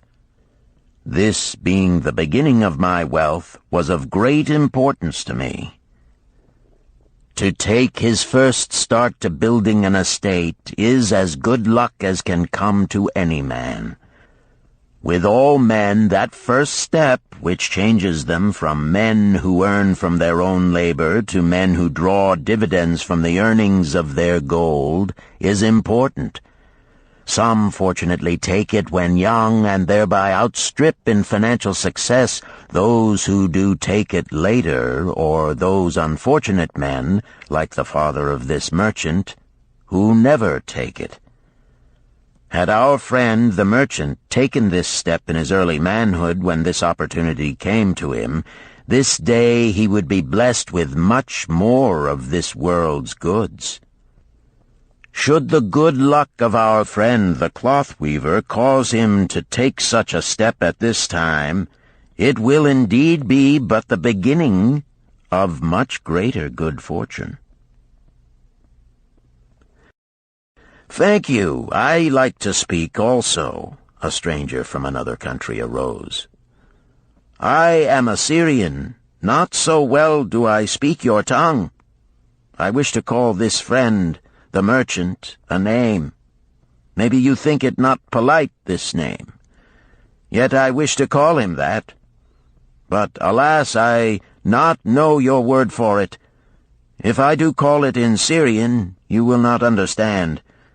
Therefore, please, some good gentleman, tell me that right name you call man who puts off doing those things that mighty good for him."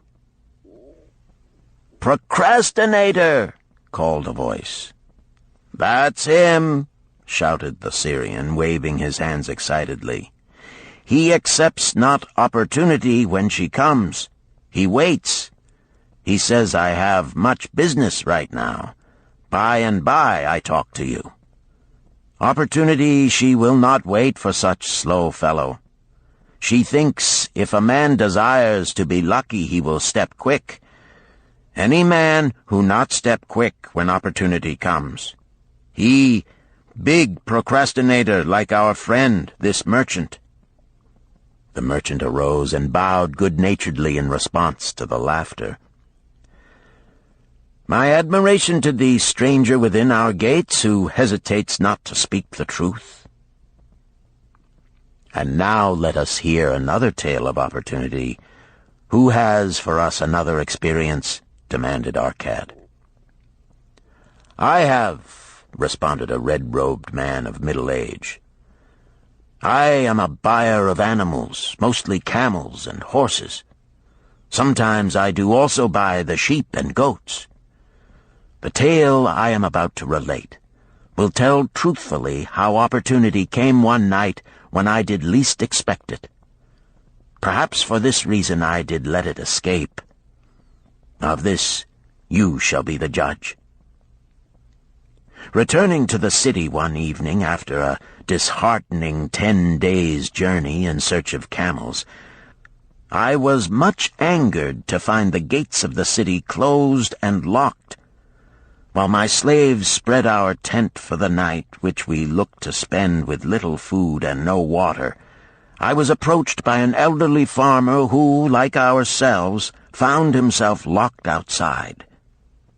"Honored sir," he addressed me, "from thy appearance I do judge thee to be a buyer. If this be so, much would I like to sell to thee the most excellent flock of sheep just driven up. Alas, my good wife lies very sick with the fever. I must return with all haste. Buy thou my sheep, that I and my slaves may mount our camels and travel back without delay." So dark it was that I could not see his flock, but from the bleating I did know it must be large. Having wasted 10 days searching for camels I could not find, I was glad to bargain with him. In his anxiety he did set a most reasonable price. I accepted, well knowing my slaves could drive the flock through the city gates in the morning and sell at a substantial profit. The bargain concluded, I called my slaves to bring torches that we might count the flock which the farmer declared to contain 900. I shall not burden you, my friends, with a description of our difficulty in attempting to count so many thirsty, restless, milling sheep. It proved to be an impossible task. Therefore, I bluntly informed the farmer I would count them at daylight and pay him then. "Please, most honorable sir," he pleaded, Pay me but 2/3 of the price tonight, that I may be on my way. I will leave my most intelligent and educated slave to assist to make the count in the morning. He is trustworthy, and to him thou canst pay the balance." But I was stubborn and refused to make payment that night. Next morning, before I awoke, the city gates opened, and 4 buyers rushed out in search of flocks. They were most eager and willing to pay high prices because the city was threatened with siege and food was not plentiful. Nearly 3 times the price at which he had offered the flock to me did the old farmer receive for it. Thus was rare good luck allowed to escape. "Here is a tale most unusual," commented Arkad. "What wisdom doth it suggest?" "The wisdom of making a payment immediately when we are convinced our bargain is wise," suggested a venerable saddle-maker. "If the bargain be good, then dost thou need protection against thy own weaknesses as much as against any other man. We mortals are changeable. Alas, I must say more apt to change our minds when right than wrong. Wrong, we are stubborn indeed. Right, we are prone to vacillate and let opportunity escape. My first judgment is my best. Yet always have I found it difficult to compel myself to proceed with a good bargain when made. Therefore, as a protection against my own weaknesses, I do make a prompt deposit thereon. This doth save me from later regrets for the good luck that should have been mine." "Thank you. Again I like to speak." The Syrian was upon his feet once more. "These tales much alike. Each time opportunity fly away for same reason. Each time she come to procrastinator, bringing good plan. Each time they hesitate, not say, right now, best time, I do it quick. How can men succeed that way?" "Wise are thy words, my friend," responded the buyer. "Good luck fled from procrastination in both these tales. Yet this is not unusual. The spirit of procrastination is within all men. We desire riches, yet how often, when opportunity doth appear before us, that spirit of procrastination from within doth urge various delays in our acceptance. In listening to it, we do become our own worst enemies. In my younger days, I did not know it by this long word our friend from Syria doth enjoy. I did think at first it was my own poor judgment that did cause me loss at many profitable trades. Later I did credit it to my stubborn disposition. At last I did recognize it for what it was, a habit of needless delaying where action was required, action prompt and decisive. How I did hate it when its true character stood revealed. With the bitterness of a wild ass hitched to a chariot, I did break loose from this enemy to my success. "Thank you. I like ask question from Mr. Merchant," the Syrian was speaking. "You wear fine robes, not like those of poor man. You speak like successful man. Tell us, do you listen now when procrastination whispers in your ear?" "Like our friend the buyer, I also had to recognize and conquer procrastination," responded the merchant. "To me, it proved to be an enemy ever watching and waiting to thwart my accomplishments. The tale I did relate is but one of many similar instances I could tell to show how it drove away my opportunities. 'Tis not difficult to conquer once understood. No man willingly permits the thief to rob his bins of grain, nor does any man willingly permit an enemy to drive away his customers and rob him of his profits. When once I did recognize that such acts as these my enemy was committing, with determination I conquered him. So must every man master his own spirit of procrastination before he can expect to share in the rich treasures of Babylon. What sayest, Arkad? Because thou art the richest man in Babylon, many do proclaim thee to be the luckiest. Dost agree with me that no man can arrive at a full measure of success until he hath completely crushed the spirit of procrastination within him? It is even as thou sayest, Arkad admitted. During my long life, I have watched generation following generation, marching forward along those avenues of trade, science, and learning that lead to success in life. Opportunities came to all these men. Some grasped theirs and moved steadily to the gratification of their deepest desires, but the majority hesitated, faltered, and fell behind. Arkad turned to the cloth-weaver. Thou didst suggest that we debate good luck. Let us hear what thou now thinkest upon the subject. I do see good luck in a different light. I had thought of it as something most desirable that might happen to a man without effort upon his part. Now I do realize such happenings are not the sort of thing one may attract to himself. From our discussion have I learned that to attract good luck to oneself, it is necessary to take advantage of opportunities. Therefore, in the future, I shall endeavor to make the best of such opportunities as do come to me. Thou hast well grasped the truths brought forth in our discussion, Arkad replied.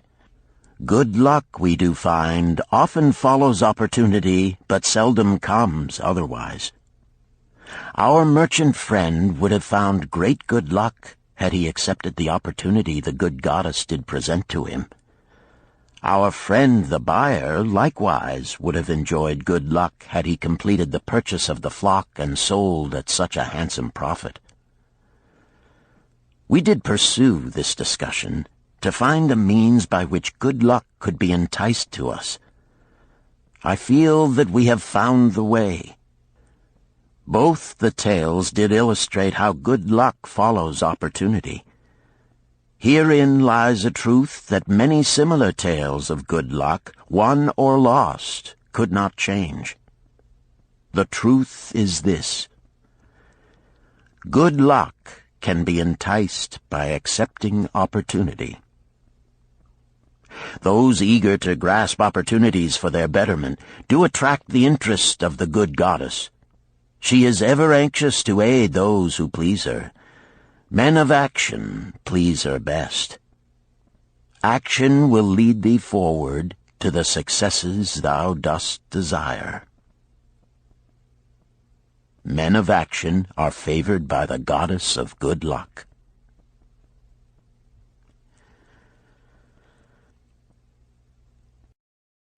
Chapter 5. The 5 Laws of Gold. A bag heavy with gold, or a clay tablet carved with words of wisdom. If thou hadst thy choice, which wouldst thou choose? By the flickering light from the fire of desert shrubs, the sun-tanned faces of the listeners gleamed with interest. "The gold! The gold!" chorused the 27. Old Calibab smiled knowingly. "Hark!" he resumed, raising his hand. "Hear the wild dogs out there in the night? They howl and wail because they are lean with hunger. Yet feed them, and what do they? Fight and strut. Then fight and strut some more, giving no thought to the morrow that will surely come. Just so it is with the sons of men. Give them a choice of gold and wisdom. What do? Ignore the wisdom and waste the gold. On the morrow they wail because they have no more gold. Gold is reserved for those who know its laws and abide by them." Calabab drew his white robe close about his lean legs, for a cool night wind was blowing. "Because thou hast served me faithfully upon our long journey, because thou cared well for my camels, because thou toiled uncomplainingly across the hot sands of the desert, because thou fought bravely the robbers that sought to despoil my merchandise, I will tell thee this night the tale of the 5 laws of gold, such a tale as thou never hast heard before. Hark ye with deep attention to the words I speak, for if you grasp their meaning and heed them, in the days that come thou shalt have much gold."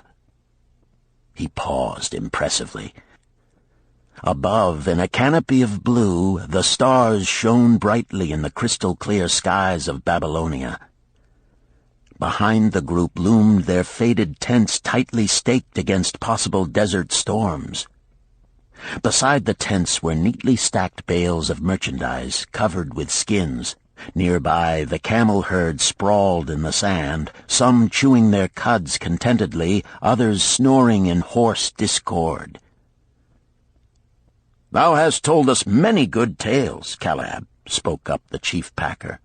"We look to thy wisdom to guide us upon the morrow when our service with thee shall be at an end. I have but told thee of my adventures in strange and distant lands, but this night I shall tell thee of the wisdom of Arkad, the wise rich man." "Much have we heard of him," acknowledged the chief packer, "for he was the richest man that ever lived in Babylon." "The richest man he was, and that because he was wise in the ways of gold, even as no man had ever been before him. This night shall I tell you of his great wisdom as it was told to me by Nomasir, his son, many years ago in Nineveh, when I was but a lad.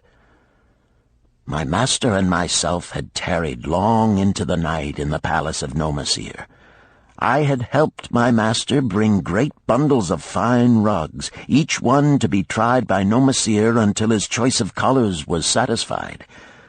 At last he was well pleased, and commanded us to sit with him and to drink a rare vintage, odorous to the nostrils and most warming to my stomach, which was unaccustomed to such a drink. Then did he tell us this tale of the great wisdom of Arkad, his father, even as I shall tell it to you. In Babylon it is the custom, as you know, that the sons of wealthy fathers live with their parents in expectation of inheriting the estate. Arkad did not approve of this custom. Therefore, when Nomasir reached the man's estate, he sent for the young man and addressed him. "My son, it is my desire that thou succeed to my estate. Thou must, however, first prove that thou art capable of wisely handling it. Therefore, I wish that thou go out into the world and show thy ability both to acquire gold and to make thyself respected among men. To start thee well, I will give thee 2 things of which I myself was denied when I started as a poor youth to build up a fortune. First, I give thee this bag of gold. If thou use it wisely, it will be the basis of thy future success. Second, I give thee this clay tablet upon which is carved the 5 laws of gold. If thou dost but interpret them in thy own acts, they shall bring thee competence and security. 10 years from this day come thou back to the house of thy father and give account of thyself. If thou prove worthy, I will then make thee the heir to my estate.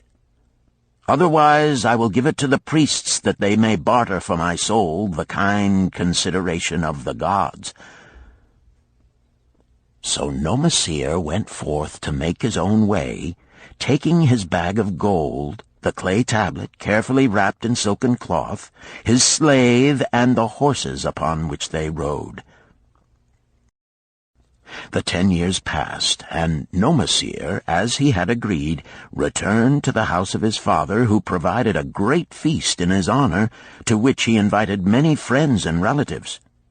After the feast was over, the father and mother mounted their throne-like seats at one side of the great hall, and Nomasir stood before them to give an account of himself as he had promised his father. It was evening. The room was hazy with smoke from the wicks of the oil lamps that but dimly lighted it. Slaves in white woven jackets and tunics fanned the humid air rhythmically with long-stemmed palm leaves. A stately dignity colored the scene. The wife of Nomasir and his 2 young sons, with friends and other members of the family, sat upon rugs behind him, eager listeners. "My father," he began deferentially, "I bow before thy wisdom. 10 years ago, when I stood at the gates of manhood, thou bade me go forth and become a man among men, instead of remaining a vassal to thy fortune. Thou gave me liberally of thy gold. Thou gave me liberally of thy wisdom. Of the gold, alas, I must admit of a disastrous handling. It fled indeed from my inexperienced hands, even as a wild hare flees at the first opportunity from the youth who captures it." The father smiled indulgently. "Continue, my son. Thy tale interests me in all its details." I decided to go to Nineveh, as it was a growing city, believing that I might find there opportunities. I joined a caravan, and among its members made numerous friends. 2 well-spoken men who had a most beautiful white horse, as fleet as the wind, were among these. As we journeyed, they told me in confidence that in Nineveh was a wealthy man who owned a horse so swift that it had never been beaten. Its owner believed that no horse living could run with greater speed. Therefore would he wager any sum, however large, that his horse could outspeed any horse in all Babylonia. Compared to their horse, so my friend said, it was but a lumbering ass that could be beaten with ease. They offered, as a great favor, to permit me to join them in a wager. I was quite carried away with the plan. Our horse was badly beaten, and I lost much of my gold. The father laughed. Later, I discovered that this was a deceitful plan of these men, and they constantly journeyed with caravans seeking victims. You see, the man in Nineveh was their partner and shared with them the bets he won. This shrewd deceit taught me my first lesson in looking out for myself. I was soon to learn another, equally bitter. In the caravan was another young man with whom I became quite friendly. He was the son of wealthy parents and, like myself, journeying to Nineveh to find a suitable location. Not long after our arrival, he told me that a merchant had died, and his shop with its rich merchandise and patronage could be secured at a paltry price. Saying that we would be equal partners, but first he must return to Babylon to secure his gold, he prevailed upon me to purchase the stock with my gold, agreeing that his would be used later to carry on our venture. He long delayed the trip to Babylon, proving in the meantime to be an unwise buyer and a foolish spender. I finally put him out, but not before the business had deteriorated to where we had only unsaleable goods and no gold to buy other goods. I sacrificed what was left to an Israelite for a pitiful sum. Soon there followed, I tell you, my father, bitter days. I sought employment and found it not, for I was without trade or training that would enable me to earn. I sold my horses, I sold my slave. I sold my extra robes that I might have food and a place to sleep, but each day grim want crouched closer. But in those bitter days I remembered thy confidence in me, my father. Thou hadst sent me forth to become a man, and this I was determined to accomplish. The mother buried her face and wept softly. At this time I bethought me of the table thou had given to me, upon which thou had carved the 5 laws of gold. Thereupon I read most carefully thy words of wisdom, and realized that had I but sought wisdom first, my gold would not have been lost to me. I learned by heart each law, and determined that when once more the goddess of good fortune smiled upon me, I would be guided by the wisdom of age, and not by the inexperience of youth. For the benefit of you who are seated here this night, I will read the wisdom of my father as engraved upon the clay tablet which he gave to me 10 years ago. The 5 laws of gold. 1. Gold cometh gladly and in increasing quantity to any man who will put by not less than 1/10 of his earnings to create an estate for his future and that of his family. 2. Gold laboreth diligently and contentedly for the wise owner who finds for it profitable employment, multiplying even as the flocks of the field. 3. Gold clingeth to the protection of the cautious owner who invests it under the advice of men wise in its handling. 4. Gold slippeth away from the man who invests it in businesses or purposes with which he is not familiar, or which are not approved by those skilled in its keep. 5. Gold flees the man who would force it to impossible earnings, or who followeth the alluring advice of tricksters and schemers, or who trusts it to his own inexperience and romantic desires in investment. These are the 5 laws of gold as written by my father. I do proclaim them as of greater value than gold itself, as I will show by the continuance of my tale. He again faced his father. I have told thee of the depth of poverty and despair to which my inexperience brought me. However, there is no chain of disasters that will not come to an end. Mine came when I secured employment managing a crew of slaves working upon the new outer wall of the city. Profiting from my knowledge of the first law of gold, I saved a copper from my first earnings, adding to it at every opportunity until I had a piece of silver. It was a slow procedure, for one must live. I did spend grudgingly, I admit, because I was determined to earn back before the 10 years were over as much gold as you, my father, had given to me.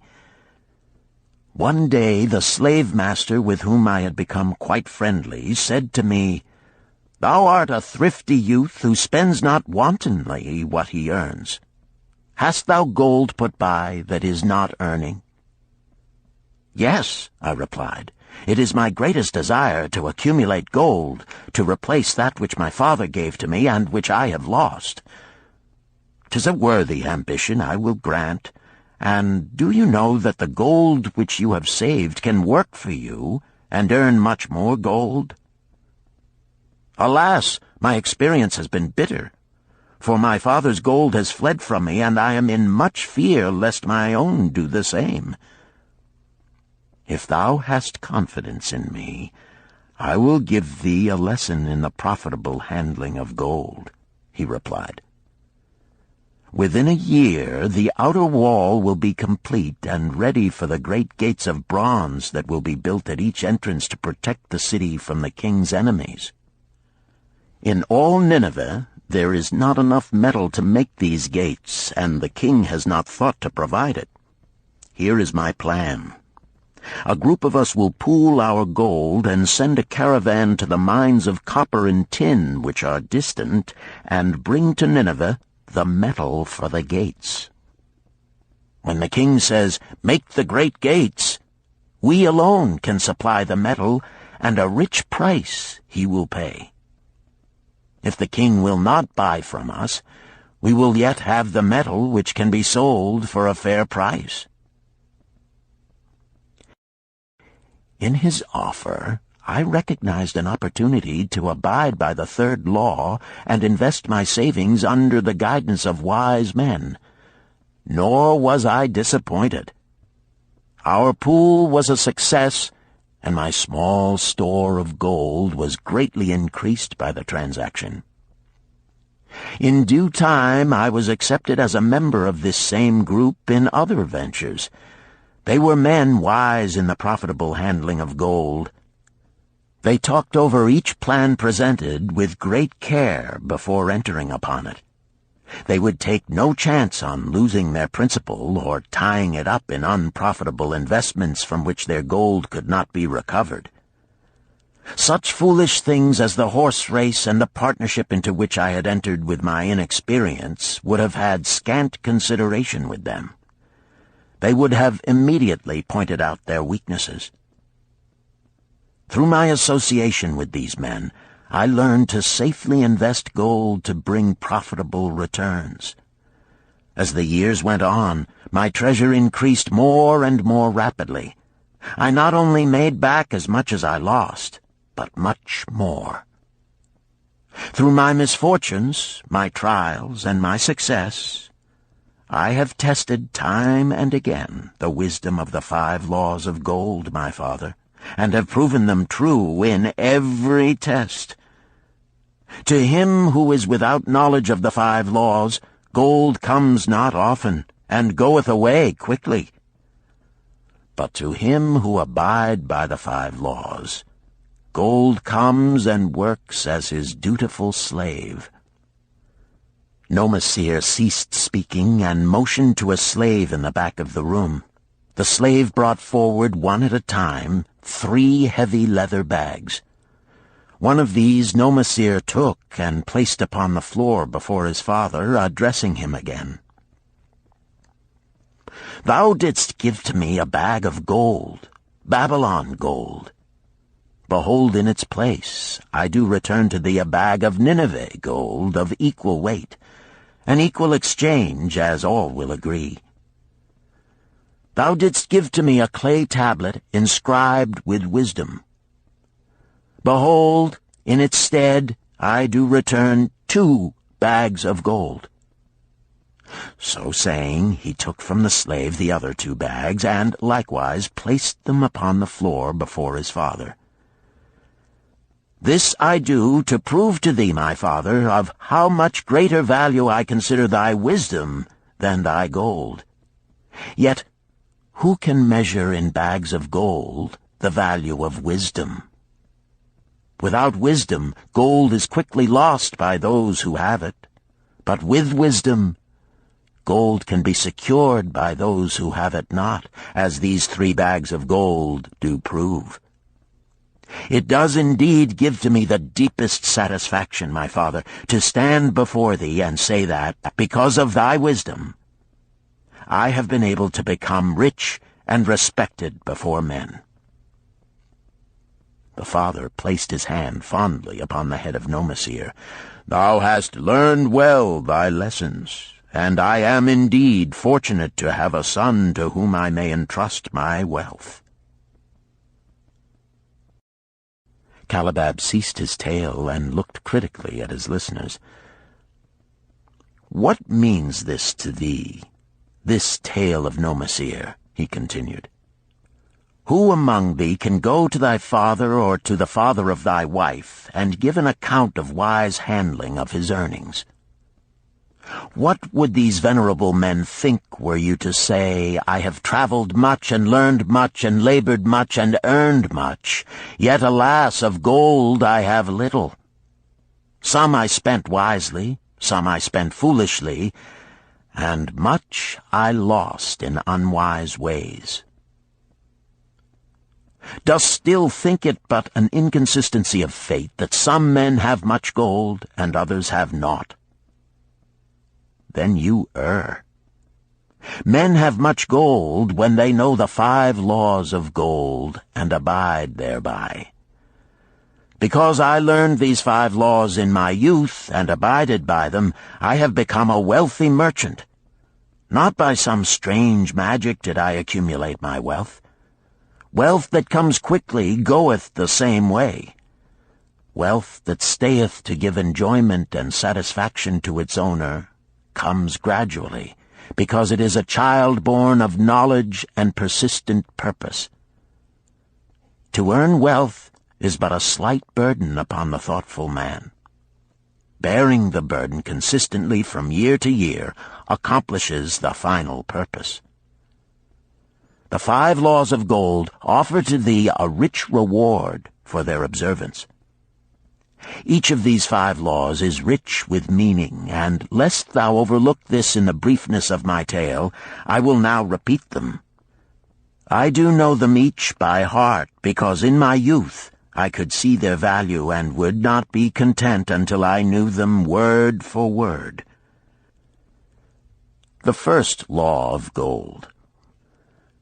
Gold cometh gladly and in increasing quantity to any man who will put by not less than 1/10 of his earnings to create an estate for his future and that of his family. Any man who will put by 1/10 of his earnings consistently and invest it wisely will surely create a valuable estate that will provide an income for him in the future and further guarantee safety for his family in case the gods call him to the world of darkness. This law always saith that gold cometh gladly to such a man. I can truly certify this in my own life. The more gold I accumulate, the more readily it comes to me, and in increased quantities. The gold which I save earns more, even as yours will, and its earnings earn more, and this is the working out of the first law. The second law of gold. Gold laboreth diligently and contentedly for the wise owner who finds for it profitable employment, multiplying even as the flocks of the field. Gold indeed is a willing worker. It is ever eager to multiply when opportunity presents itself. To every man who hath a store of gold set by, opportunity comes for its most profitable use. As the years pass, it multiplies itself in surprising fashion. The third law of gold. Gold clingeth to the protection of the cautious owner who invests it under the advice of men wise in its handling. Gold indeed clingeth to the cautious owner, even as it flees the careless owner. The man who seeks the advice of men wise in handling gold soon learneth not to jeopardize his treasure, but to preserve in safety and to enjoy in contentment its consistent increase. This ends Disc 2. The Richest Man in Babylon, Disc 3. The fourth law of gold. Gold slippeth away from the man who invests it in businesses or purposes with which he is not familiar or which are not approved by those skilled in its keep. To the man who hath gold yet is not skilled in its handling, many uses for it appear most profitable. Too often these are fraught with danger of loss, and if properly analyzed by wise men, show small possibility of profit. Therefore, the inexperienced owner of gold who trusts to his own judgment and invests it in businesses or purposes with which he is not familiar, too often finds his judgment imperfect and pays with his treasure for his inexperience. Wise indeed is he who investeth his treasures under the advice of men skilled in the ways of gold. the 5th law of gold. Gold flees the man who would force it to impossible earnings, or who followeth the alluring advice of tricksters and schemers, or who trusts it to his own inexperience and romantic desires in investment. Fanciful propositions that thrill like adventure tales always come to the new owner of gold. These appear to endow his treasure with magic powers that will enable it to make impossible earnings.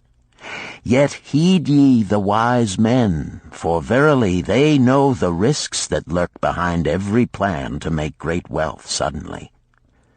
Forget not the rich men of Nineveh, who would take no chance of losing their principal or tying it up in unprofitable investments. This ends my tale of the 5 laws of gold. In telling it to thee, I have told the secrets of my own success.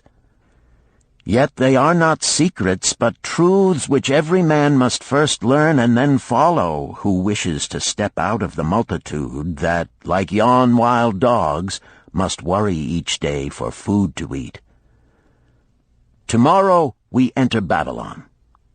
Look, see the fire that burns eternal above the temple of Bel? We are already in sight of the golden city. Tomorrow each of thee shall have gold, the gold thou hast so well earned by thy faithful services. 10 years from this night, what can you tell about this gold? If there be men among you who, like Nomasir, will use a portion of their gold to start for themselves an estate and be thenceforth wisely guided by the wisdom of Arkad, 10 years from now, 'tis a safe wager, like the son of Arkad, they will be rich and respected among men. Our wise acts accompany us through life to please us and to help us. Just as surely our unwise acts follow us to plague and torment us. Alas, they cannot be forgotten. In the front rank of the torments that do follow us are the memories of the things we should have done, of the opportunities which came to us, and we took not. Rich are the treasures of Babylon, so rich no man can count their value in pieces of gold. Each year they grow richer and more valuable. Like the treasures of every land, they are a reward, a rich reward awaiting those men of purpose who determine to secure their just share. In the strength of thine own desires is a magic power. Guide this power with thy knowledge of the 5 laws of gold, and thou shalt share the treasures of Babylon.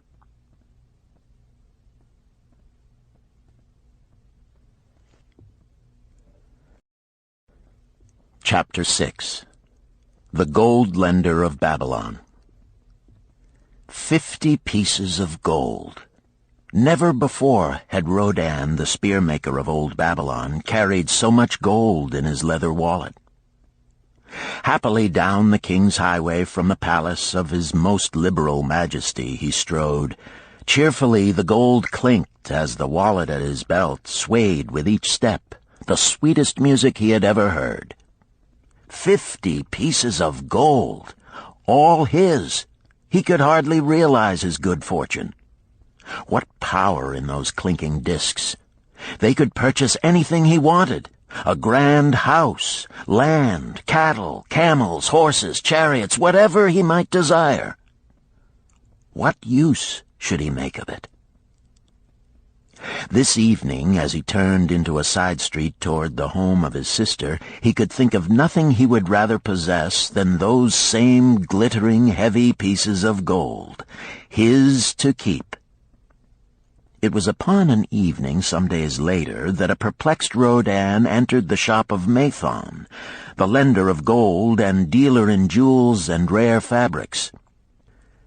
Glancing neither to the right nor the left at the colorful articles artfully displayed, he passed through to the living quarters at the rear. Here he found the genteel Mathon lounging upon a rug partaking of a meal served by a black slave. I would counsel with thee, for I know not what to do." Rodan stood stolidly, feet apart, hairy breast exposed by the gaping front of his leather jacket. Mathon's narrow, sallow face smiled a friendly greeting.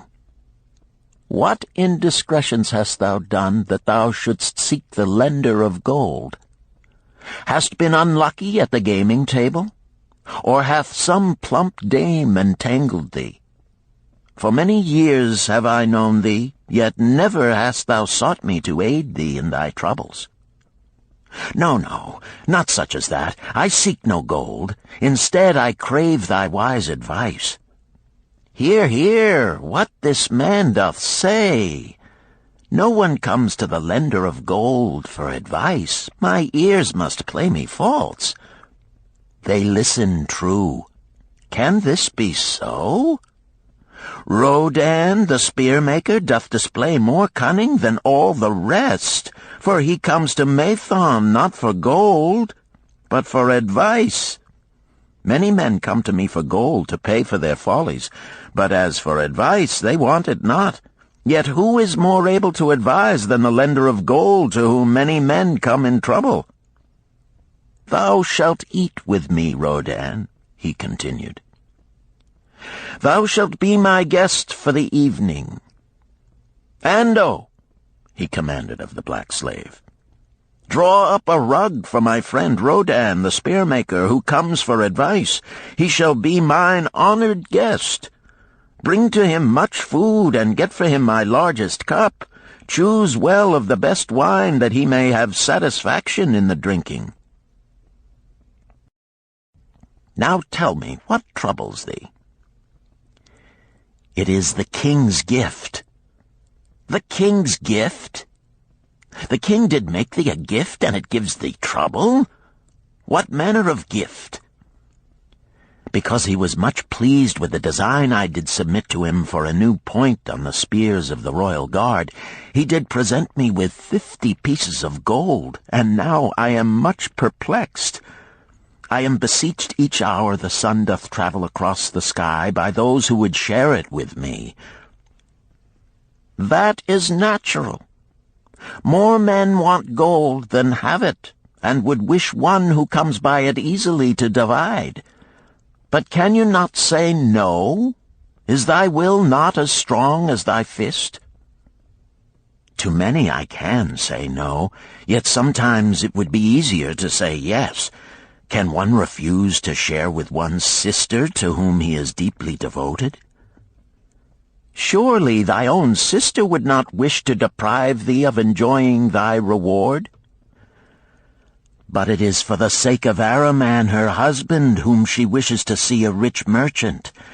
She does feel that he has never had a chance, and she beseeches me to loan to him this gold, that he may become a prosperous merchant and repay me from his profits. My friend, resumed Mathon, 'tis a worthy subject thou bringest to discuss. Gold bringeth unto its possessor responsibility and a changed position with his fellow men. It bringeth fear lest he lose it, or it be tricked away from him. It bringeth a feeling of power and ability to do good. Likewise, it bringeth opportunities whereby his very good intentions may bring him into difficulties. Didst ever hear of the farmer of Nineveh who could understand the language of animals? I wot not, for 'tis not the kind of tale men like to tell over the bronze-caster's forge. I will tell it to thee, for thou shouldst know that to borrowing and lending there is more than the passing of gold from the hands of one to the hands of another. This farmer, who could understand what the animals said to each other, did linger in the farmyard each evening just to listen to their words. One evening he did hear the ox bemoaning to the ass the hardness of his lot. I do labor pulling the plow from morning until night, no matter how hot the day, or how tired my legs, or how the bow doth chafe my neck, still must I work. But you are a creature of leisure. You are trapped with a colorful blanket and do nothing more than carry our master about where he wishes to go. When he goes nowhere, you do rest and eat the green grass all the day." Now the ass, in spite of his vicious heels, was a goodly fellow and sympathized with the ox. "My good friend," he replied, "you do work very hard, and I would help ease your lot. Therefore will I tell you how you may have a day of rest. In the morning, when the slave comes to fetch you to the plow, lie upon the ground and bellow much, that he may say you are sick and cannot work." So the ox took the advice of the ass, and the next morning the slave returned to the farmer and told him the ox was sick and could not pull the plow. "Then," said the farmer, "hitch the ass to the plow, for the plowing must go on." All that day, the ass, who had only intended to help his friend, found himself compelled to do the ox's task.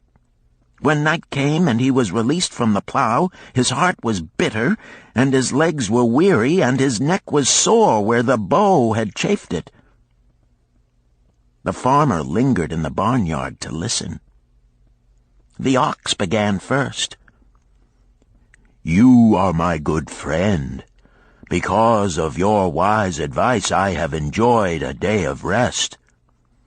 "And I," retorted the ass, "am like many another simple-hearted one who starts to help a friend and ends up by doing his task for him. Hereafter you draw your own plow, for I did hear the master tell the slave to send for the butcher were you sick again. I wish he would, for you are a lazy fellow." Thereafter they spoke to each other no more. This ended their friendship. Canst thou tell the moral to this tale, Rodan? "'Tis a good tale," responded Rodan, "but I see not the moral." "I thought not that you would, but it is there, and simple too. Just this: if you desire to help thy friend, do so in a way that will not bring thy friend's burdens upon thyself." "I had not thought of that. It is a wise moral. I wish not to assume the burdens of my sister's husband. But tell me, you lend to many. Do not the borrowers repay?" Mathon smiled the smile of one whose soul is rich with much experience. "Could a loan be well made if the borrower cannot repay? Must not the lender be wise and judge carefully whether his gold can perform a useful purpose to the borrower and return to him once more? Or whether it will be wasted by one unable to use it wisely and leave him without his treasure, and leave the borrower with a debt he cannot repay? I will show to thee the tokens in my token chest, and let them tell thee some of their stories." Into the room he brought a chest as long as his arm, covered with red pigskin and ornamented with bronze designs. He placed it upon the floor and squatted before it, both hands upon the lid. "From each person to whom I lend, I do exact a token for my token chest, to remain there until the loan is repaid. When they repay, I give it back. But if they never repay, it will always remind me of one who was not faithful to my confidence. The safest loans, my token box tells me, are to those whose possessions are of more value than the one they desire. They own lands or jewels or camels or other things which could be sold to repay the loan. Some of the tokens given to me are jewels of more value than the loan. Others are promises that if the loan be not repaid as agreed, they will deliver to me certain property settlement. On loans like those I am assured that my gold will be returned with the rental thereon, for the loan is based on property. In another class are those who have the capacity to earn. They are such as you, who labor or serve and are paid. They have income. And if they are honest and suffer no misfortune, I know that they also can repay the gold I loan them and the rental to which I am entitled. Such loans are based on human effort. Others are those who have neither property nor assured earning capacity. Life is hard, and there will always be some who cannot adjust themselves to it. Alas for the loans I make them! Even though they be no larger than a pence, my token box may censure me in the years to come unless they be guaranteed by good friends of the borrower who know him honorable. Mathon released the clasp and opened the lid. Rodan leaned forward eagerly. At the top of the chest a bronze neckpiece lay upon a scarlet cloth. Mathon picked up the piece and patted it affectionately. "This shall always remain in my token chest, because the owner has passed on into the great darkness. I treasure it, his token, and I treasure his memory, for he was my good friend. We traded together with much success until out of the East he brought a woman to wed, beautiful, but not like our women, a dazzling creature. He spent his gold lavishly to gratify her desires. He came to me in distress when his gold was gone. I counseled with him. I told him I would help him to once more master his own affairs. He swore by the sign of the great bull that he would. But it was not to be. In a quarrel she thrust a knife into the heart he dared her to pierce." "And she?" questioned Rodan. "Yes, of course. This was hers." He picked up the scarlet cloth. "In bitter remorse she threw herself into the Euphrates. These 2 loans will never be repaid.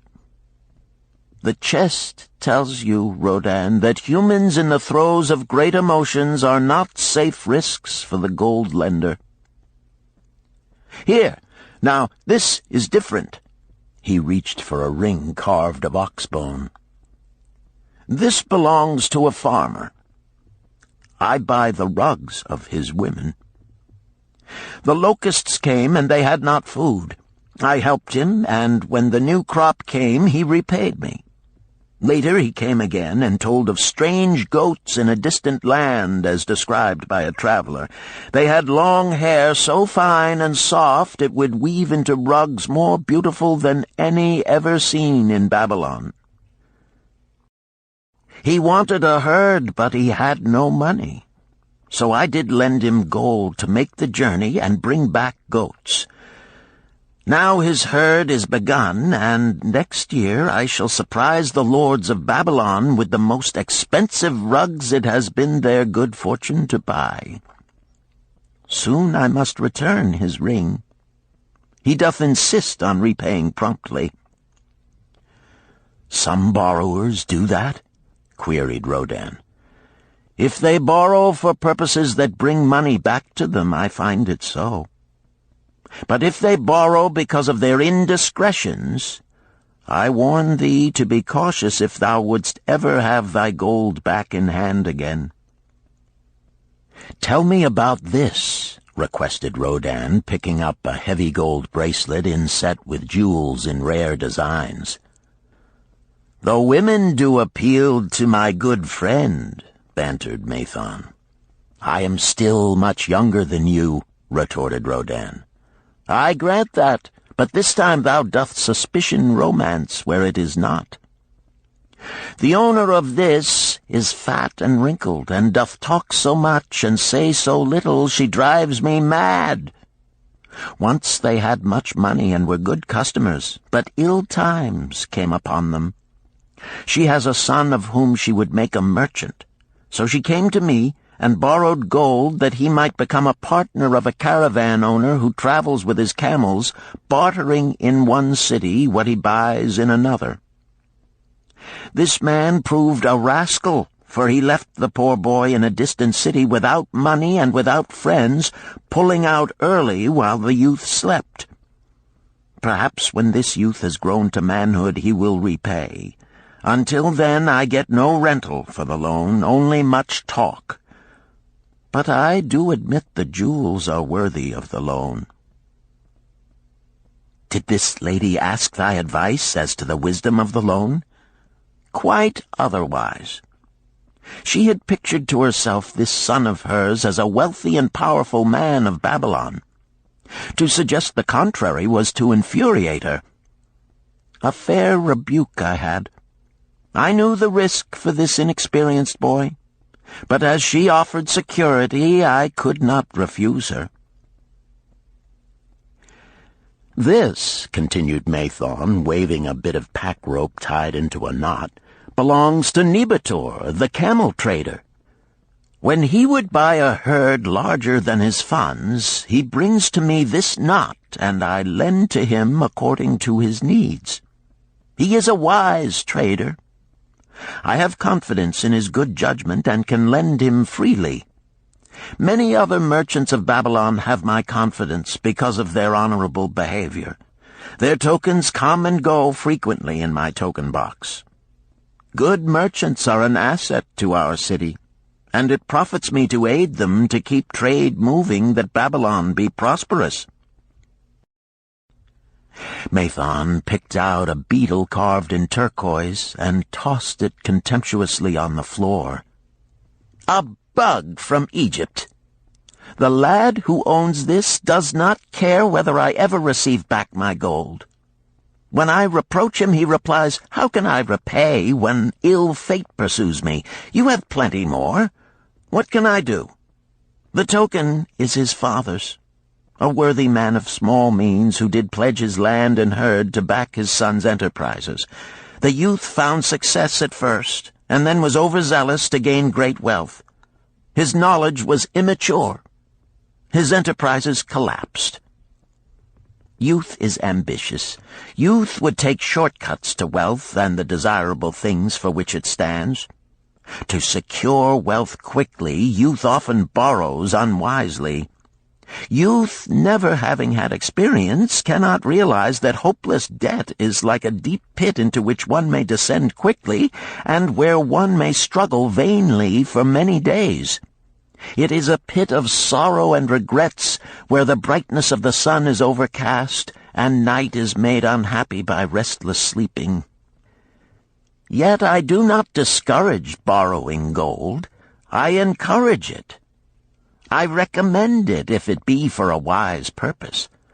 I myself made my first real success as a merchant with borrowed gold. Yet what should the lender do in such a case? The youth is in despair and accomplishes nothing. He is discouraged. He makes no effort to repay. My heart turns against depriving the father of his land and cattle." "You tell me much that I am interested to hear," ventured Rodan, "but I hear no answer to my question. Should I lend my 50 pieces of gold to my sister's husband? They mean much to me." "Thy sister is a sterling woman whom I do much esteem. Should her husband come to me and ask to borrow 50 pieces of gold, I should ask him for what purpose he would use it. If he answered that he desired to become a merchant like myself and deal in jewels and rich furnishings, I would say, 'What knowledge have you of the ways of trade? Do you know where you can buy at lowest cost? Do you know where you can sell at a fair price? Could he say yes to these questions? No, he could not, Rodin admitted. He has helped me much in making spears, and he has helped some in the shops. Then would I say to him that his purpose was not wise. Merchants must learn their trade. His ambition, though worthy, is not practical, and I would not lend him any gold. But supposing he could say, yes, I have helped merchants much. I know how to travel to Smyrna and to buy at low cost the rugs the housewives weave. I also know many of the rich people of Babylon to whom I can sell these at a large profit. Then I would say, your purpose is wise and your ambition honorable. I shall be glad to lend you the 50 pieces of gold if you can give me security that they will be returned. But would he say, I have no security other than that I am an honored man and will pay you well for the loan? Then would I reply, I treasure much each piece of gold. Were the robbers to take it from you as you journeyed to Smyrna, or take the rugs from you as you returned, then you would have no means of repaying me, and my gold would be gone. Gold, you see, Rodin, is the merchandise of the lender of money. It is easy to lend. If it is lent unwisely, then it is difficult to get back. The wise lender wishes not the risk of the undertaking, but the guarantee of safe repayment. "'Tis well," he continued, "to assist those that are in trouble. 'Tis well to help those upon whom fate has laid a heavy hand. 'Tis well to help those who are starting, that they may progress and become valuable citizens. But help must be given wisely, lest, like the farmer's ass, in our desire to help, we but take upon ourselves the burden that belongs to another." Again I wandered from thy question, Rodin, but hear my answer. Keep thy 50 pieces of gold. What thy labor earns for thee and what is given thee for reward is thine own, and no man can put an obligation upon thee to part with it unless it do be thy wish. If thee wouldst lend it so that it may earn thee more gold, then lend with caution and in many places. I like not idle gold, even less I like too much of risk. How many years hast thou labored as a spear-maker? Fully 3. How much besides the king's gift hast saved? 3 gold pieces. Each year that thou hast labored, thou hast denied thyself good things to save from thine earnings 1 piece of gold? 'Tis as you say. Then mightest save in 50 years of labor 50 pieces of gold by thy self-denial? A lifetime of labor it would be.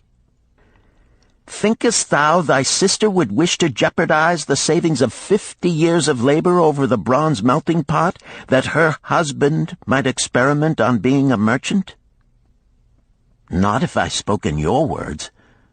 Then go to her and say, 3 years I have labored each day except fast days, from morning until night, and I have denied myself many things that my heart craved.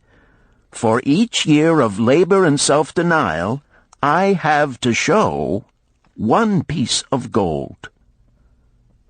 Thou art my favored sister, and I wish that thy husband may engage in business in which he will prosper greatly.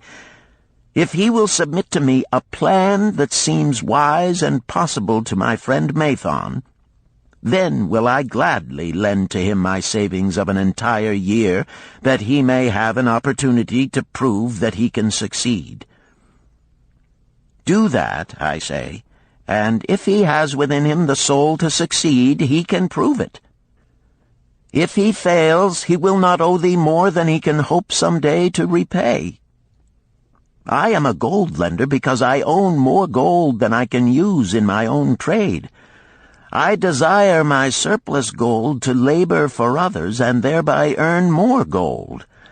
I do not wish to take risk of losing my gold, for I have labored much and denied myself much to secure it.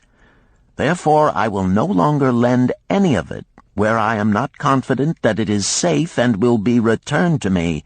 Neither will I lend it where I am not convinced that its earnings will be promptly paid to me. I have told to thee, Rodan, a few of the secrets of my token chest. From them you may understand the weakness of men and their eagerness to borrow that which they have no certain means to repay. From this you can see how often their high hopes of the great earnings they could make if they but had gold are but false hopes they have not the ability or training to fulfill.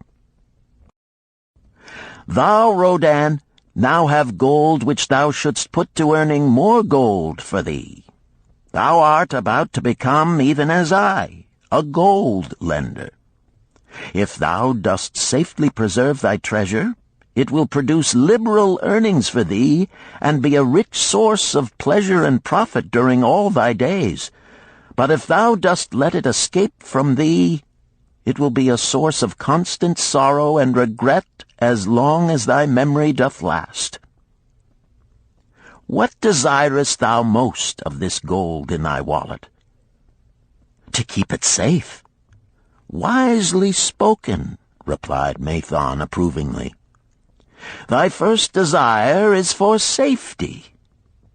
Thinkest thou that in the custody of thy sister's husband it would be truly safe from possible loss? I fear not, for he is not wise in guarding gold. Then be not swayed by foolish sentiments of obligation to trust thy treasure to any person. If thou wouldst help thy family or thy friends, find other ways than risking the loss of thy treasure. Forget not that gold slippeth away in unexpected ways from those unskilled in guarding it.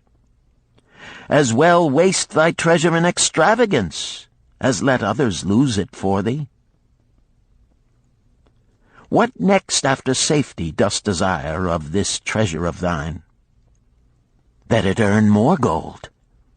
Again thou speakest with wisdom. It should be made to earn and grow larger.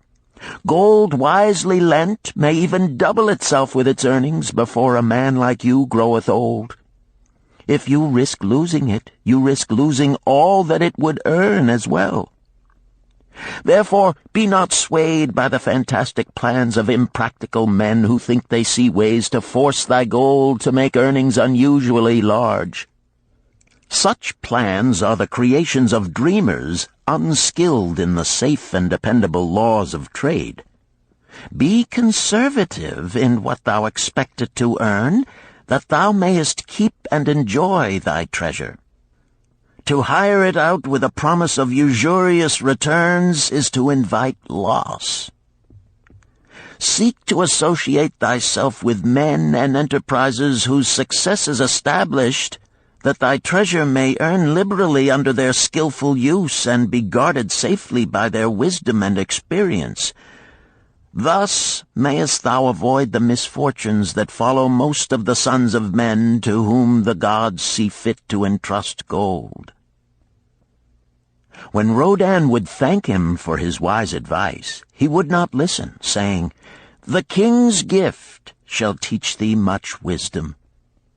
If wouldst keep thy 50 pieces of gold, thou must be discreet indeed. Many uses will tempt thee. Much advice will be spoken to thee. Numerous opportunities to make large profits will be offered thee. The stories from my token box should warn thee, before thou let any piece of gold leave thy pouch, to be sure that thou hast a safe way to pull it back again. Should my further advice appeal to thee, return again. It is gladly given. Ere thou goest, read this which I have carved beneath the lid of my token box. It applies equally to the borrower and the lender. Better a little caution than a great regret.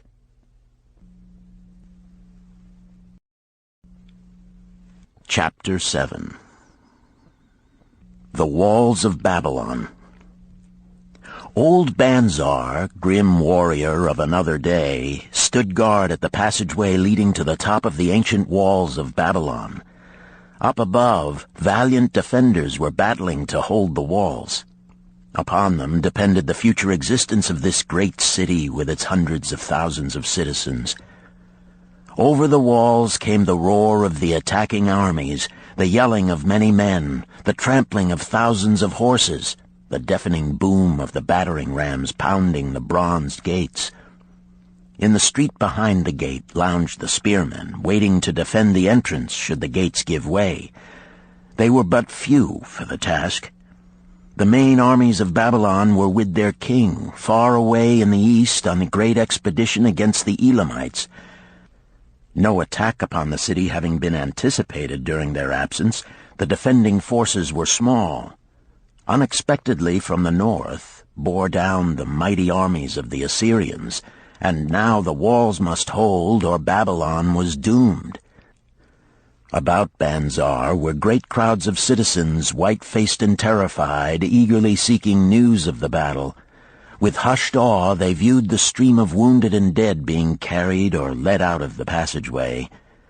Here was the crucial point of attack. After 3 days of circling about the city, the enemy had suddenly thrown his great strength against this section and this gate. The defenders from the top of the wall fought off the climbing platforms and the scaling ladders of the attackers with arrows, burning oil, and, if any reached the top, spears. Against the defenders, thousands of the enemy's archers poured a deadly barrage of arrows. Old Banzar had the vantage point for news. He was closest to the conflict and first to hear of each fresh repulse of the frenzied attackers. An elderly merchant crowded close to him, his palsied hands quivering. tell me," he pleaded. "They cannot get in. My sons are with the good king. There is no one to protect my old wife. My goods, they will steal all. My food, they will leave nothing. We are old, too old to defend ourselves, too old for slaves. We shall starve, we shall die. Tell me they cannot get in." "Calm thyself, good merchant," the guard responded. "The walls of Babylon are strong. Go back to the bazaar and tell your wife that the walls will protect you and all of your possessions as safely as they protect the rich treasures of the king. Keep close to the walls, lest the arrows flying over strike you." A woman with a babe in arms took the old man's place as he withdrew. "Sergeant, what news from the top? Tell me truly that I may reassure my poor husband. He lies with fever from his terrible wounds, yet insists upon his armor and his spear to protect me who am with child. Terrible, he says, will be the vengeful lust of our enemies should they break in." "Be thou good of heart, thou mother that is and is again to be. The walls of Babylon will protect you and your babes. They are high and strong. Hear ye not the yells of our valiant defenders as they empty the cauldrons of burning oil upon the ladder scalers?" "Yes, that do I hear, and also the roar of the battering rams that do hammer at our gates." "Back to thy husband. Tell him the gates are strong and withstand the rams. Also that the scalers climb the walls, but to receive the waiting spear thrust. Watch thy way, and hasten behind yon buildings." Banzar stepped aside to clear the passage for heavily armed reinforcements.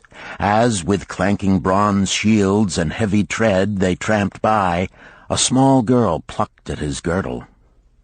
"Tell me, soldier, are we safe?" she pleaded. "I hear the awful noises. I see the men all bleeding. I am so frightened. What will become of our family, of my mother, little brother, and the baby? The grim old campaigner blinked his eyes and thrust forward his chin as he beheld the child. "Be not afraid, little one," he reassured her. "The walls of Babylon will protect you and mother and little brother and the baby. It was for the safety of such as you that the good Queen Semiramis built them over 100 years ago. Never have they been broken through. Go back and tell your mother and little brother and the baby that the walls of Babylon will protect them and they need have no fear." Day after day old Banzar stood at his post and watched the reinforcements file up the passageway, there to stay and fight until wounded or dead they came down once more. Around him unceasingly crowded the throngs of frightened citizens eagerly seeking to learn if the walls would hold. To all he gave his answer with the fine dignity of an old soldier: "The walls of Babylon will protect you." For 3 weeks and 5 days the attack waged with scarcely ceasing violence. Harder and grimmer set the jaw of Banzar as the passage behind, wet with the blood of the many wounded, was churned into mud by the never-ceasing streams of men passing up and staggering down. Each day the slaughtered attackers piled up in heaps before the wall. Each night they were carried back and buried by their comrades. Upon the 5th night of the 4th week, the clamor without diminished. The first streaks of daylight illuminated the plains, disclosed great clouds of dust raised by the retreating armies. A mighty shout went up from the defenders. There was no mistaking its meaning. It was repeated by the waiting troops behind the walls. It was echoed by the citizens upon the streets. It swept over the city with the violence of a storm. People rushed from the houses. The streets were jammed with a throbbing mob. The pent-up fear of weeks found an outlet in the wild chorus of joy. From the top of the high tower of the Temple of Bel burst forth the flames of victory. Skyward floated the column of blue smoke to carry the message far and wide. The walls of Babylon had once again repulsed a mighty and vicious foe determined to loot her rich treasures and to ravish and enslave her citizens. Babylon endured century after century because it was fully protected. It could not afford to be otherwise. The walls of Babylon were an outstanding example of man's need and desire for protection. This desire is inherent in the human race. It is just as strong today as it ever was, but we have developed broader and better plans to accomplish the same purpose. In this day, behind the impregnable walls of insurance, savings accounts, and dependable investments, we can guard ourselves against the unexpected tragedies that may enter any door and seat themselves before any fireside. We cannot afford to be without adequate protection.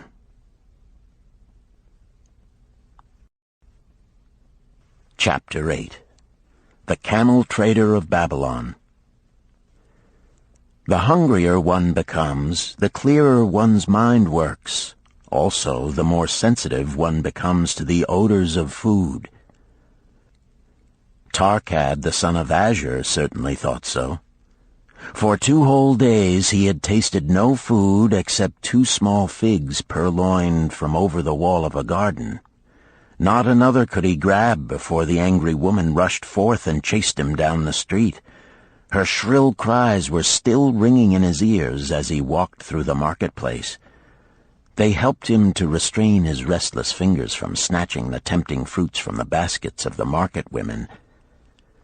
Never before had he realized how much food was brought to the markets of Babylon and how good it smelled. Leaving the market, he walked across to the inn and paced back and forth in front of the eating house. Perhaps here he might meet someone he knew, someone from whom he could borrow a copper that would gain him a smile from the unfriendly keeper of the inn and, with it, a liberal helping. Without the copper, he knew all too well how unwelcome he would be. In his abstraction, he unexpectedly found himself face to face with the one man he wished most to avoid, the tall, bony figure of Dabasir, the camel trader. Of all the friends and others from whom he had borrowed small sums, Dabasir made him feel the most uncomfortable because of his failure to keep his promises to repay promptly. Dabasir's face lighted up at the sight of him. "Ha! 'Tis Arkad, just the one I have been seeking, that he might repay the 2 pieces of copper which I lent him a moon ago. Also the piece of silver which I lent to him before that. We are well met. I can make good use of the coins this very day. What say, boy, what say?" Arkad stuttered, and his face flushed. He had naught in his empty stomach to nerve him to argue with the outspoken Dabasir. "I am sorry, very sorry," he mumbled weakly. "But this day I have neither the copper nor the silver with which I could repay." "Then get it," Dabasir insisted. "Surely thou canst get hold of a few coppers and a piece of silver to repay the generosity of an old friend of thy father, who aided thee whence thou wast in need." "'Tis because ill fortune does pursue me that I cannot pay." "Ill fortune? Wouldst blame the gods for thine own weakness? Ill fortune pursues every man who thinks more of borrowing than of repaying. Come with me, boy, while I eat. I am hungry, and I would tell thee a tale." Arkad flinched from the brutal frankness of Dabasir, but here at least was an invitation to enter the coveted doorway of the eating-house. Dabasir pushed him to a far corner of the room where they seated themselves upon small rugs. When Koskor, the proprietor, appeared smiling, Dabasir addressed him with his usual freedom. "Fat lizard of the desert, bring to me a leg of the goat, very brown, with much juice, and bread and all of the vegetables, for I am hungry and want much food. Do not forget my friend here. Bring to him a jug of water. Have it cooled, for the day is hot." Arkad's heart sank. Must he sit here and drink water while he watched this man devour an entire goat leg? He said nothing. He thought of nothing he could say. Dabasir, however, knew no such thing as silence. Smiling and waving his hand good-naturedly to the other customers, all of whom knew him, he continued. "I did hear from a traveler just returned from Urfa of a certain rich man who has a piece of stone cut so thin that one can look through it. He put it in the window of his house to keep out the rains. It is yellow, so this traveler does relate, and he was permitted to look through it, and all the outside world looks strange and not like it really is. What say you to that, Arkad? Thinkest all the world could look to a man a different color from what it is?" "I dare say," responded the youth, much more interested in the fat leg of goat placed before Dabasir. "Well, I know it to be true, for I myself have seen the world all of a different color from what it really is, and the tale I am about to tell relates how I came to see it in its right color once more." "Dabasir will tell a tale," whispered a neighboring diner to his neighbor, and dragged his rug close. Other diners brought their food and crowded in a semicircle. They crunched noisily in the ears of Arkad and brushed him with their meaty bones. He alone was without food.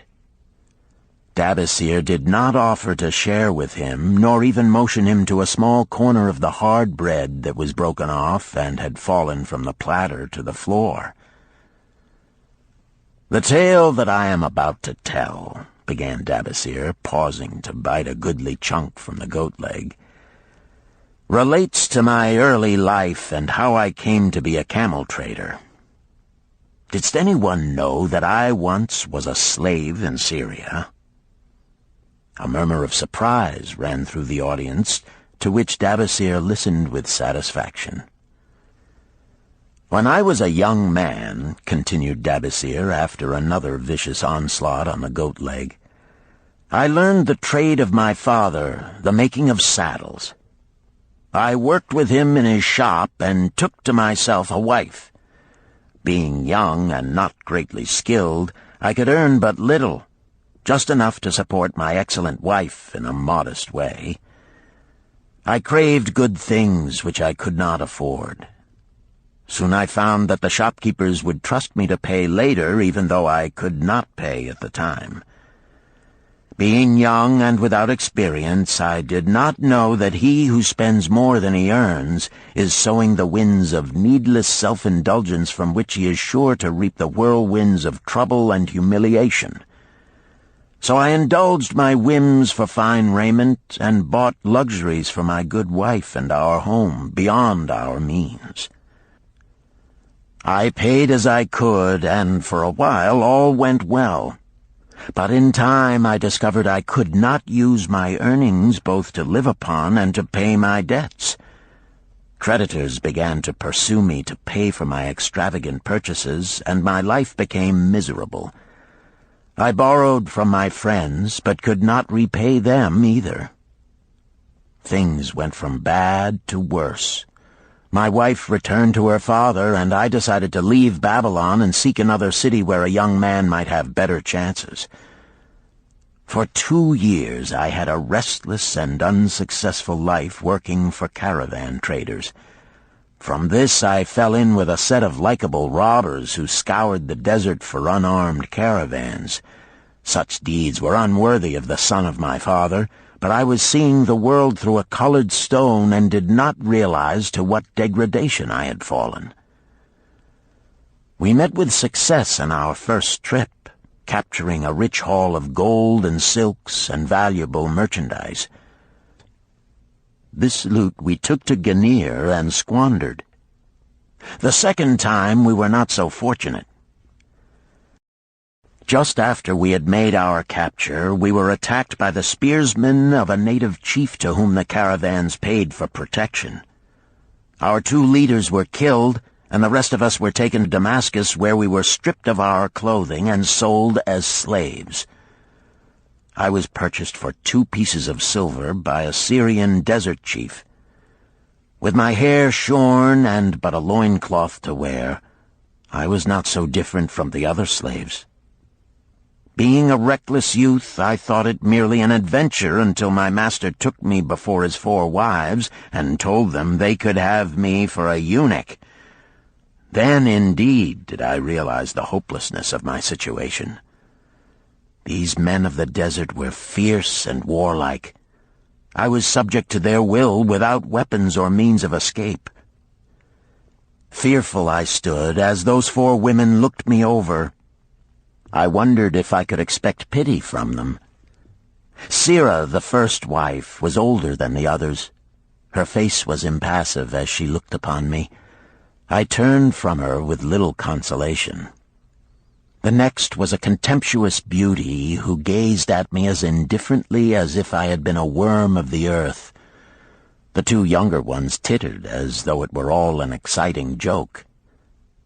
It seemed an age that I stood waiting sentence. Each woman appeared willing for the others to decide. Finally, Sirah spoke up in a cold voice. "Of eunuchs we have plenty, but of camel-tenders we have few, and they are a worthless lot. Even this day I would visit my mother who is sick with the fever, and there is no slave I would trust to lead my camel. Ask this slave if he can lead a camel." My master thereupon questioned me, "What know you of camels?" Striving to conceal my eagerness, I replied, "I can make them kneel, I can load them, I can lead them on long trips without tiring. If need be, I can repair their trappings." "The slave speaks forward enough," observed my master. "If thou so desire, Sirah, take this man for thy camel-tender." So I was turned over to Sirah, and that day I led her camel upon a long journey to her sick mother. I took the occasion to thank her for her intercession, and also to tell her that I was not a slave by birth, but the son of a freeman, an honorable saddle-maker of Babylon. I also told her much of my story. Her comments were disconcerting to me, and I pondered much afterward on what she said. How can you call yourself a free man when your weakness has brought you to this? If a man has in himself the soul of a slave, will he not become one, no matter what his birth, even as water seeks its level? If a man has within him the soul of a free man, will he not become respected and honored in his own city in spite of his misfortune? For over a year I was a slave and lived with the slaves, but I could not become as one of them. One day Sira asked me, "In the eventime, when the other slaves can mingle and enjoy the society of each other, why dost thou sit in thy tent alone?" To which I responded, "I am pondering what you have said to me. I wonder if I have the soul of a slave. I cannot join them, so I must sit apart." "I, too, must sit apart," she confided. "My dowry was large, and my lord married me because of it. Yet he does not desire me. What every woman longs for is to be desired. Because of this, and because I am barren and have neither son nor daughter, must I sit apart. Were I a man, I would rather die than be such a slave, but the conventions of our tribe make slaves of women." "What think thou of me by this time?" I asked her suddenly. "Have I the soul of a man, or have I the soul of a slave?" "Have you a desire to repay the just debts you owe in Babylon?" she parried. "Yes, I have the desire, but I see no way." "If thou contentedly let the years slip by and make no effort to repay, then thou hast but the contemptible soul of a slave. No man is otherwise who cannot respect himself, and no man can respect himself who does not repay honest debts." "But what can I do who am a slave in Syria?" "Stay a slave in Syria, thou weakling." "I am not a weakling," I denied hotly. "Then prove it." "How?" "Does not thy great king fight his enemies in every way he can and with every force he has? Thy debts are thy enemies. They ran thee out of Babylon. You left them alone, and they grew too strong for thee. Hadst fought them as a man, thou couldst have conquered them and been one honored among the townspeople. But thou had not the soul to fight them, and behold, thy pride hast gone down until thou art a slave in Syria." Much I thought over her unkind accusations, and many defensive phrases I worded to prove myself not a slave at heart. But I was not to have the chance to use them. 3 days later, the maid of Sira took me to her mistress. "My mother is again very sick," she said. "Saddle the 2 best camels in my husband's herd. Tie on waterskins and saddlebags for a long journey. The maid will give thee food at the kitchen tent." I packed the camels, wondering much at the quantity of provisions the maid provided, for the mother dwelt less than a day's journey away. The maid rode the rear camel which followed, and I led the camel of my mistress. When we reached her mother's house, it was just dark. Sira dismissed the maid and said to me, "Tabasir, hast thou the soul of a free man, or the soul of a slave?" "The soul of a free man," I insisted. "Now is thy chance to prove it. Thy master hath imbibed deeply, and his chiefs are in a stupor. Take then these camels and make thy escape. Here in this bag is raiment of thy master's to disguise thee. I will say thou stole the camels and ran away while I visited my sick mother." "Thou hast the soul of a queen," I told her. "Much do I wish that I might lead thee to happiness." "Happiness," she responded, "awaits not the runaway wife who seeks it in far lands among strange people. Go thy own way, and may the gods of the desert protect thee, for the way is far and barren of food or water." I needed no further urging, but thanked her warmly and was away into the night. I knew not this strange country, and had only a dim idea of the direction in which lay Babylon, but struck out bravely across the desert toward the hills. One camel I rode, and the other I led. All that night I traveled, and all the next day, urged on by the knowledge of the terrible fate that was meted out to slaves who stole their master's property and tried to escape. Late that afternoon I reached a rough country as uninhabitable as the desert. The sharp rocks bruised the feet of my faithful camels, and soon they were picking their way slowly and painfully along. I met neither man nor beast, and could well understand why they shunned this inhospitable land. It was such a journey from then on as few men lived to tell of. Day after day we plodded along. Food and water gave out. The heat of the sun was merciless. At the end of the 9th day, I slid from the back of my mount with the feeling that I was too weak to ever remount, and I would surely die, lost in this abandoned country. I stretched out upon the ground and slept, not waking until the first gleam of daylight. I sat up and looked about me. There was a coolness in the morning air. My camels lay dejected not far away. About me was a vast waste of broken country covered with rock and sand and thorny things. No sign of water, not to eat for man or camel. Could it be that in this peaceful quiet I faced my end? My mind was clearer than it had ever been before. My body now seemed of little importance. My parched and bleeding lips, my dry and swollen tongue, my empty stomach, all had lost their supreme agonies of the day before.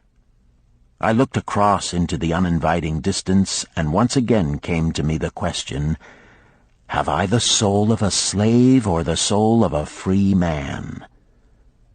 Then, with clearness, I realized that if I had the soul of a slave, I should give up, lie down in the desert and die, a fitting end for a runaway slave. But if I had the soul of a free man, what then? Surely I would force my way back to Babylon, repay the people who had trusted me, bring happiness to my wife who truly loved me, and bring peace and contentment to my parents. Thy debts are thine enemies who have run thee out of Babylon, Sirrah had said. Yes, it was so. Why had I refused to stand my ground like a man? Why had I permitted my wife to go back to her father? Then a strange thing happened. All the world seemed to be of a different color, as though I had been looking at it through a colored stone which had suddenly been removed. At last I saw the true values in life. Die in the desert, not I. With a new vision I saw the things that I must do.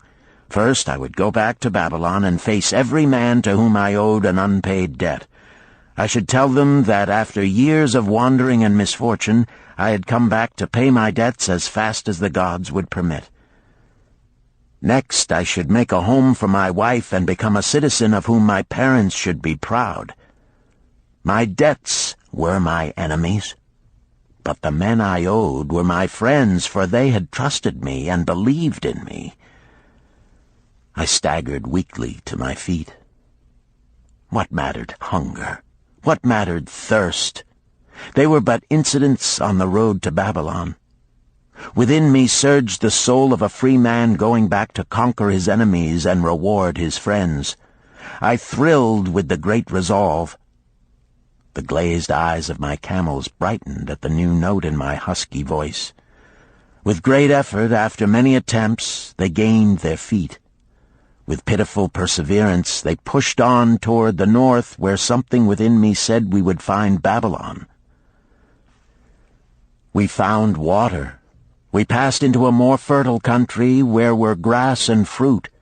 We found the trail to Babylon because the soul of a free man looks at life as a series of problems to be solved, and solves them. while the soul of a slave whines, "What can I do who am but a slave?" How about thee, Arkad? Does thy empty stomach make thy head exceedingly clear? Art ready to take the road that leads back to self-respect? Canst thou see the world in its true color? Hast thou the desire to pay thy honest debts, however many they may be, and once again be a man respected in Babylon? Moisture came to the eyes of the youth. He rose eagerly to his knees. Thou hast shown me a vision. Already I feel the soul of a free man surge within me. But how fared you upon your return? Questioned an interested listener. Where the determination is, the way can be found, Dabasir replied. I now had the determination, so I set out to find a way. First I visited every man to whom I was indebted, and begged his indulgence until I could earn that with which to repay. Most of them met me gladly. Several reviled me, but others offered to help me. One indeed did give me the very help I needed. It was Mathon, the gold lender.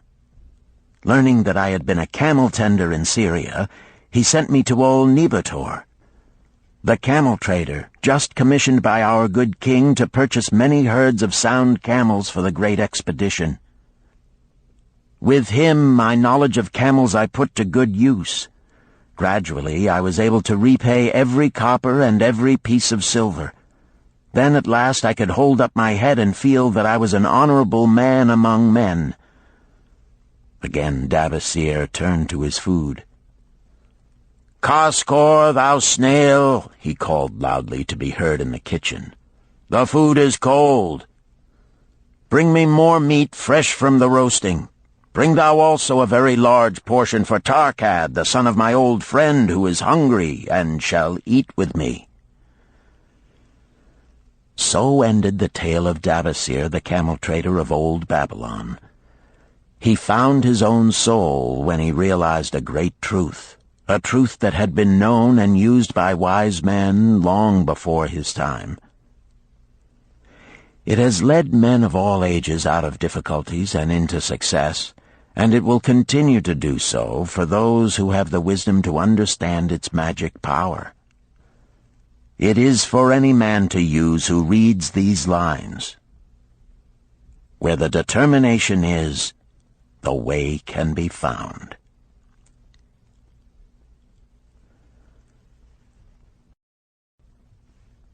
Chapter 9. The Clay Tablets from Babylon. St. Swithin's College, Nottingham University, Newark-on-Trent, Nottingham. October 21st, 1934. Professor Franklin Caldwell, care of British Scientific Expedition, Hilla, Mesopotamia. My dear Professor, the 5 clay tablets from your recent excavation in the ruins of Babylon arrived on the same boat with your letter. I have been fascinated no end and have spent many pleasant hours translating their inscriptions. I should have answered your letter at once, but delayed until I could complete the translations which are attached. The tablets arrived without damage thanks to your careful use of preservatives and excellent packing. You will be as astonished as we in the laboratory at the story they relate. One expects the dim and distant past to speak of romance and adventure. Arabian Nights sort of things, you know. When instead it discloses the problem of a person named Dabasir to pay off his debts, one realizes that conditions upon this old world have not changed as much in 5,000 years as one might expect. It's odd, you know, but these old inscriptions rather rag me, as the students say. Being a college professor, I am supposed to be a thinking human being possessing a working knowledge of most subjects. Yet here comes this old chap out of the dust-covered ruins of Babylon to offer a way I had never heard of to pay off my debts and at the same time acquire gold to jingle in my wallet. Pleasant thought, I say, and interesting to prove whether it will work as well nowadays as it did in old Babylon. Mrs. Shrewsbury and myself are planning to try out his plan upon our own affairs, which could be much improved. Wishing you the best of luck in your worthy undertaking, and waiting eagerly another opportunity to assist, I am, yours sincerely, Alfred H. Shrewsbury, Department of Archaeology. Tablet 1. Now, when the moon becometh full, I, Dabasir, who am but recently returned from slavery in Syria, with the determination to pay my many just debts and become a man of means worthy of respect in my native city of Babylon, do here engrave upon the clay a permanent record of my affairs to guide and assist me in carrying through my high desires. Under the wise advice of my good friend Mathon, the gold-lender, I am determined to follow an exact plan that he doth say will lead any honorable man out of debt into means and self-respect. This plan includeth 3 purposes which are my hope and desire. First, the plan doth provide for my future prosperity. Therefore 1/10 of all I earn shall be set aside as my own to keep. For Mathon speaketh wisely when he saith, That man who keepeth in his purse both gold and silver that he need not spend is good to his family and loyal to his king. The man who hath but a few coppers in his purse is indifferent to his family and indifferent to his king. But the man who hath naught in his purse is unkind to his family and disloyal to his king, for his own heart is bitter. Therefore the man who wisheth to achieve must have coin that he may keep to jingle in his purse, that he have in his heart love for his family and loyalty to his king. Second, the plan doth provide that I shall support and clothe my good wife who hath returned to me with loyalty from the house of her father. For Mathon doth say that to take good care of a faithful wife putteth self-respect into the heart of a man, and addeth strength and determination to his purposes.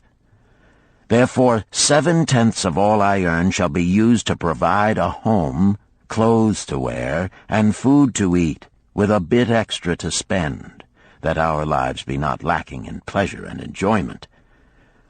But he doth further enjoin the greatest care that we spend not greater than 7/10 of what I earn for these worthy purposes.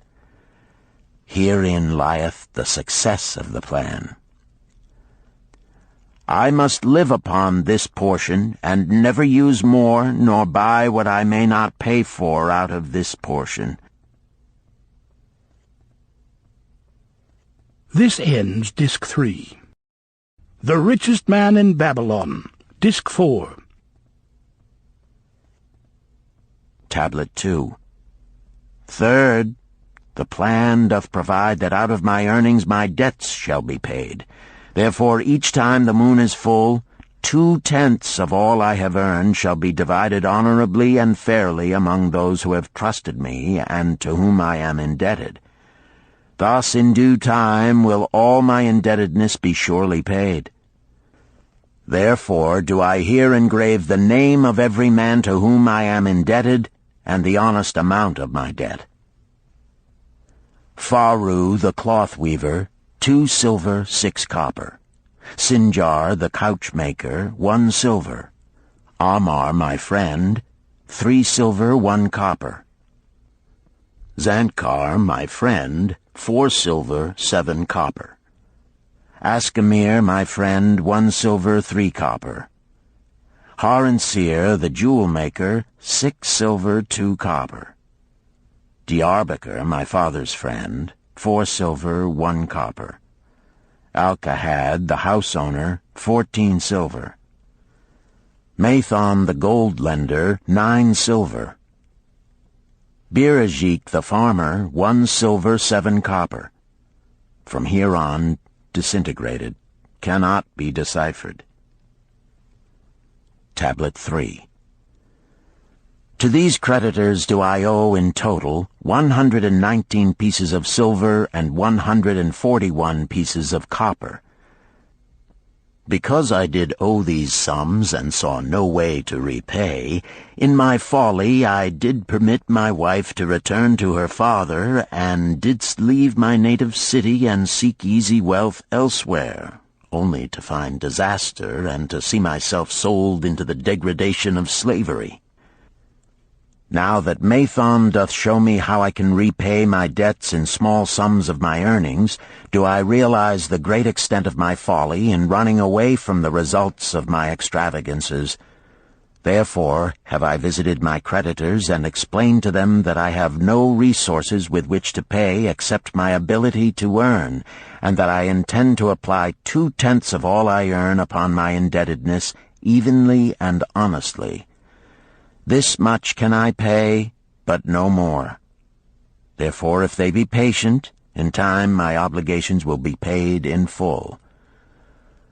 Amar, whom I thought my best friend, reviled me bitterly, and I left him in humiliation. Birajik, the farmer, pleaded that I pay him first, as he didst badly need help. Arkad, the house owner, was indeed disagreeable, and insisted that he would make me trouble unless I did soon settle in full with him. All the rest willingly accepted my proposal. Therefore am I more determined than ever to carry through, being convinced that it is easier to pay one's just debts than to avoid them. Even though I cannot meet the needs and demands of a few of my creditors, I will deal impartially with all. Tablet 4. Again the moon shines full. I have worked hard with a free mind. My good wife hath supported my intentions to pay my creditors. Because of our wise determination, I have earned during the past moon, buying camels of sound wind and good legs for Nebertor, the sum of 19 pieces of silver. This I have divided according to the plan. 1/10 have I set aside to keep as my own, 7/10 have I divided with my good wife to pay for our living, 2/10 have I divided among my creditors as evenly as could be done in coppers. I did not see Amar, but left it with his wife.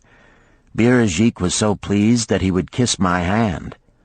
Old Arkad alone was grouchy and said I must pay faster. To which I replied that if I were permitted to be well fed and not worried, that alone would enable me to pay faster. All the others thanked me and spoke well of my efforts. Therefore, at the end of one moon, my indebtedness is reduced by almost 4 pieces of silver, and I possess almost 2 pieces of silver besides, upon which no man hath claim. My heart is lighter than it hath been for a long time. Again the moon shines full. I have worked hard, but with poor success. Few camels have I been able to buy.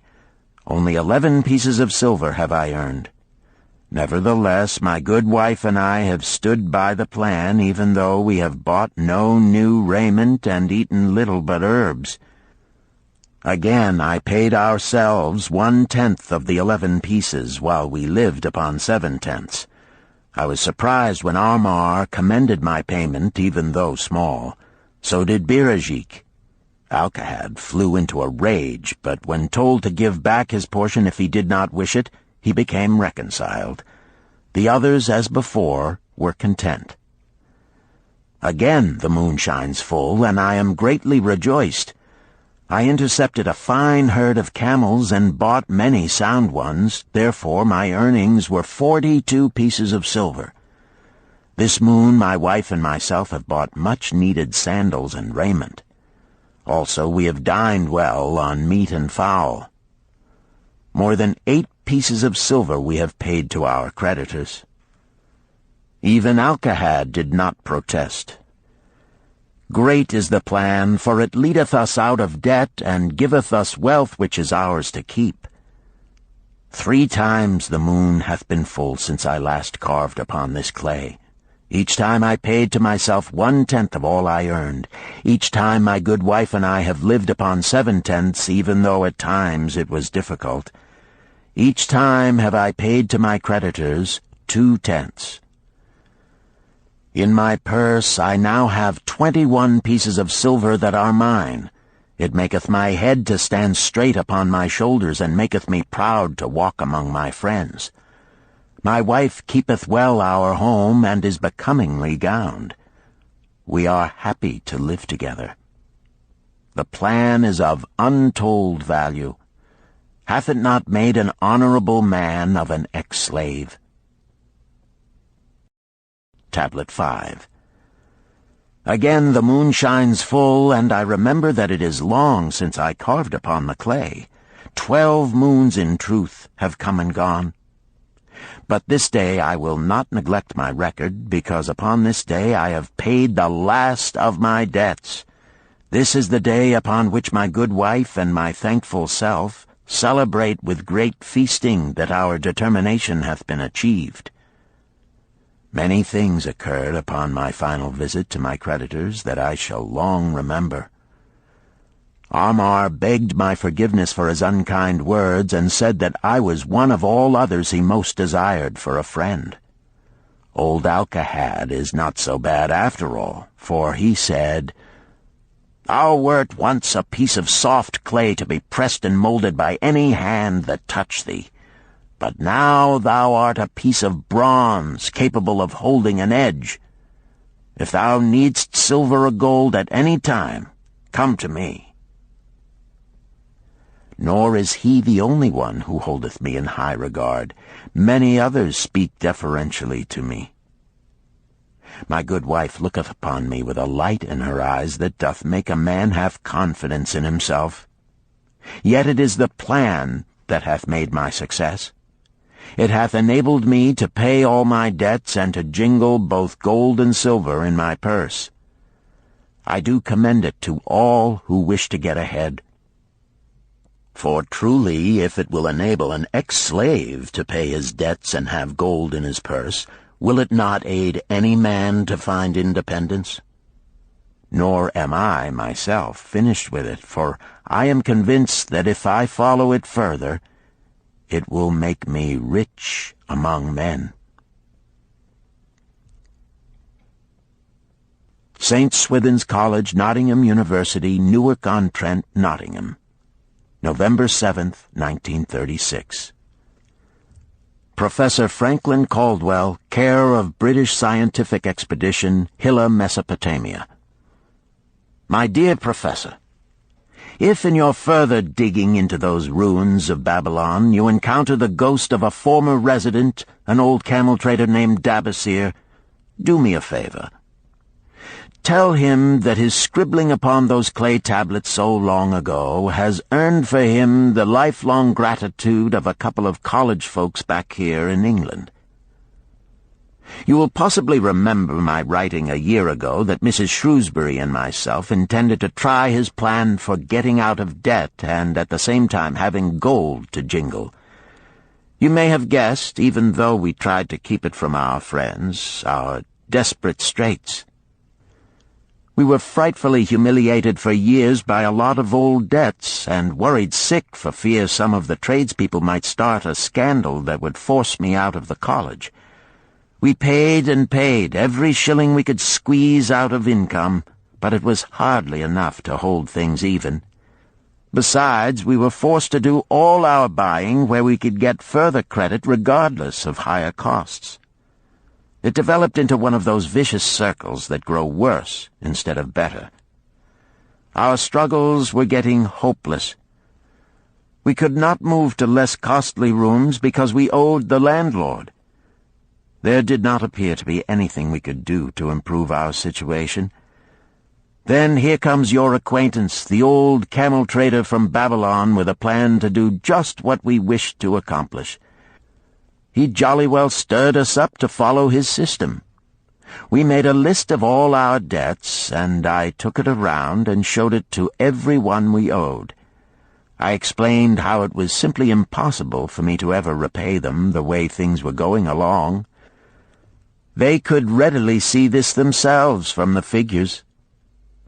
Then I explained that the only way I saw to pay in full was to set aside 20% of my income each month to be divided pro rata, which would pay them in full in a little over 2 years. That in the meantime we would go on a cash basis and give them the further benefit of our cash purchases. They were really quite decent. Our greengrocer, a wise old chap, put it in a way that helped to bring around the rest. If you pay for all you buy and then pay some on what you owe, that is better than you have done, for you ain't paid down the account none in 3 years.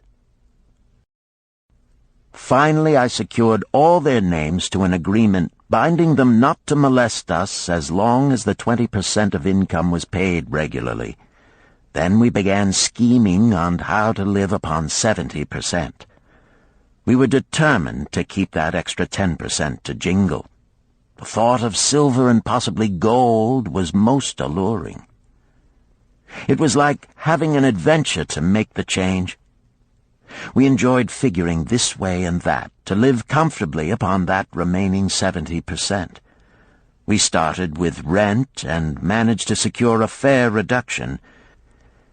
Next, we put our favorite brands of tea and such under suspicion, and were agreeably surprised how often we could purchase superior qualities at less cost. It is too long a story for a letter, but anyhow it did not prove difficult. We managed, and right cheerfully at that. What a relief it proved to have our affairs in such a shape we were no longer persecuted by past due accounts. I must not neglect, however, to tell you about that extra 10% we were supposed to jingle. Well, we did jingle it for some time.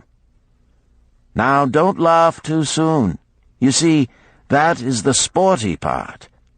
It is the real fun to start accumulating money that you do not want to spend. There is more pleasure in running up such a surplus than there could be in spending it. After we had jingled to our heart's content, we found a more profitable use for it. We took up an investment upon which we could pay that 10% each month. This is proving to be the most satisfying part of our regeneration. It is the first thing we pay out of my check. There is a most gratifying sense of security to know our investment is growing steadily. By the time my teaching days are over, it should be a snug sum, large enough so the income will take care of us from then on. All this out of my same old check. Difficult to believe, yet absolutely true. All our debts being gradually paid, and at the same time our investment increasing. Besides, we get along financially even better than before. Who would believe there could be such a difference in results between following a financial plan and just drifting along? At the end of the next year, when all our old bills shall have been paid, we will have more to pay upon our investment besides some extra for travel. We are determined never again to permit our living expenses to exceed 70% of our income. Now you can understand why we would like to extend our personal thanks to that old chap whose plan saved us from our hell on earth. He knew. He had been through it all. He wanted others to benefit from his own bitter experiences. That is why he spent tedious hours carving his message upon the clay. He had a real message for fellow sufferers, a message so important that after 5,000 years it has risen out of the ruins of Babylon just as true and just as vital as the day it was buried. Yours sincerely, Alfred H. Shrewsbury, Department of Archaeology. Chapter 10. The Luckiest Man in Babylon. At the head of his caravan proudly rode Shahrunada, the merchant prince of Babylon. He liked fine cloth and wore rich and becoming robes. He liked fine animals and sat easily upon his spirited Arabian stallion. To look at him, one would hardly have guessed his advanced years. Certainly they would not have suspected that he was inwardly troubled. The journey from Damascus is long, and the hardships of the desert many. These he minded not. The Arab tribes are fierce and eager to loot rich caravans. These he feared not, for his many fleet-mounted guards were a safe protection. About the youth at his side, whom he was bringing from Damascus, was he disturbed. This was Hayden Gula, the grandson of his partner of other years, Arid Gula, to whom he felt he owed a debt of gratitude which could never be repaid.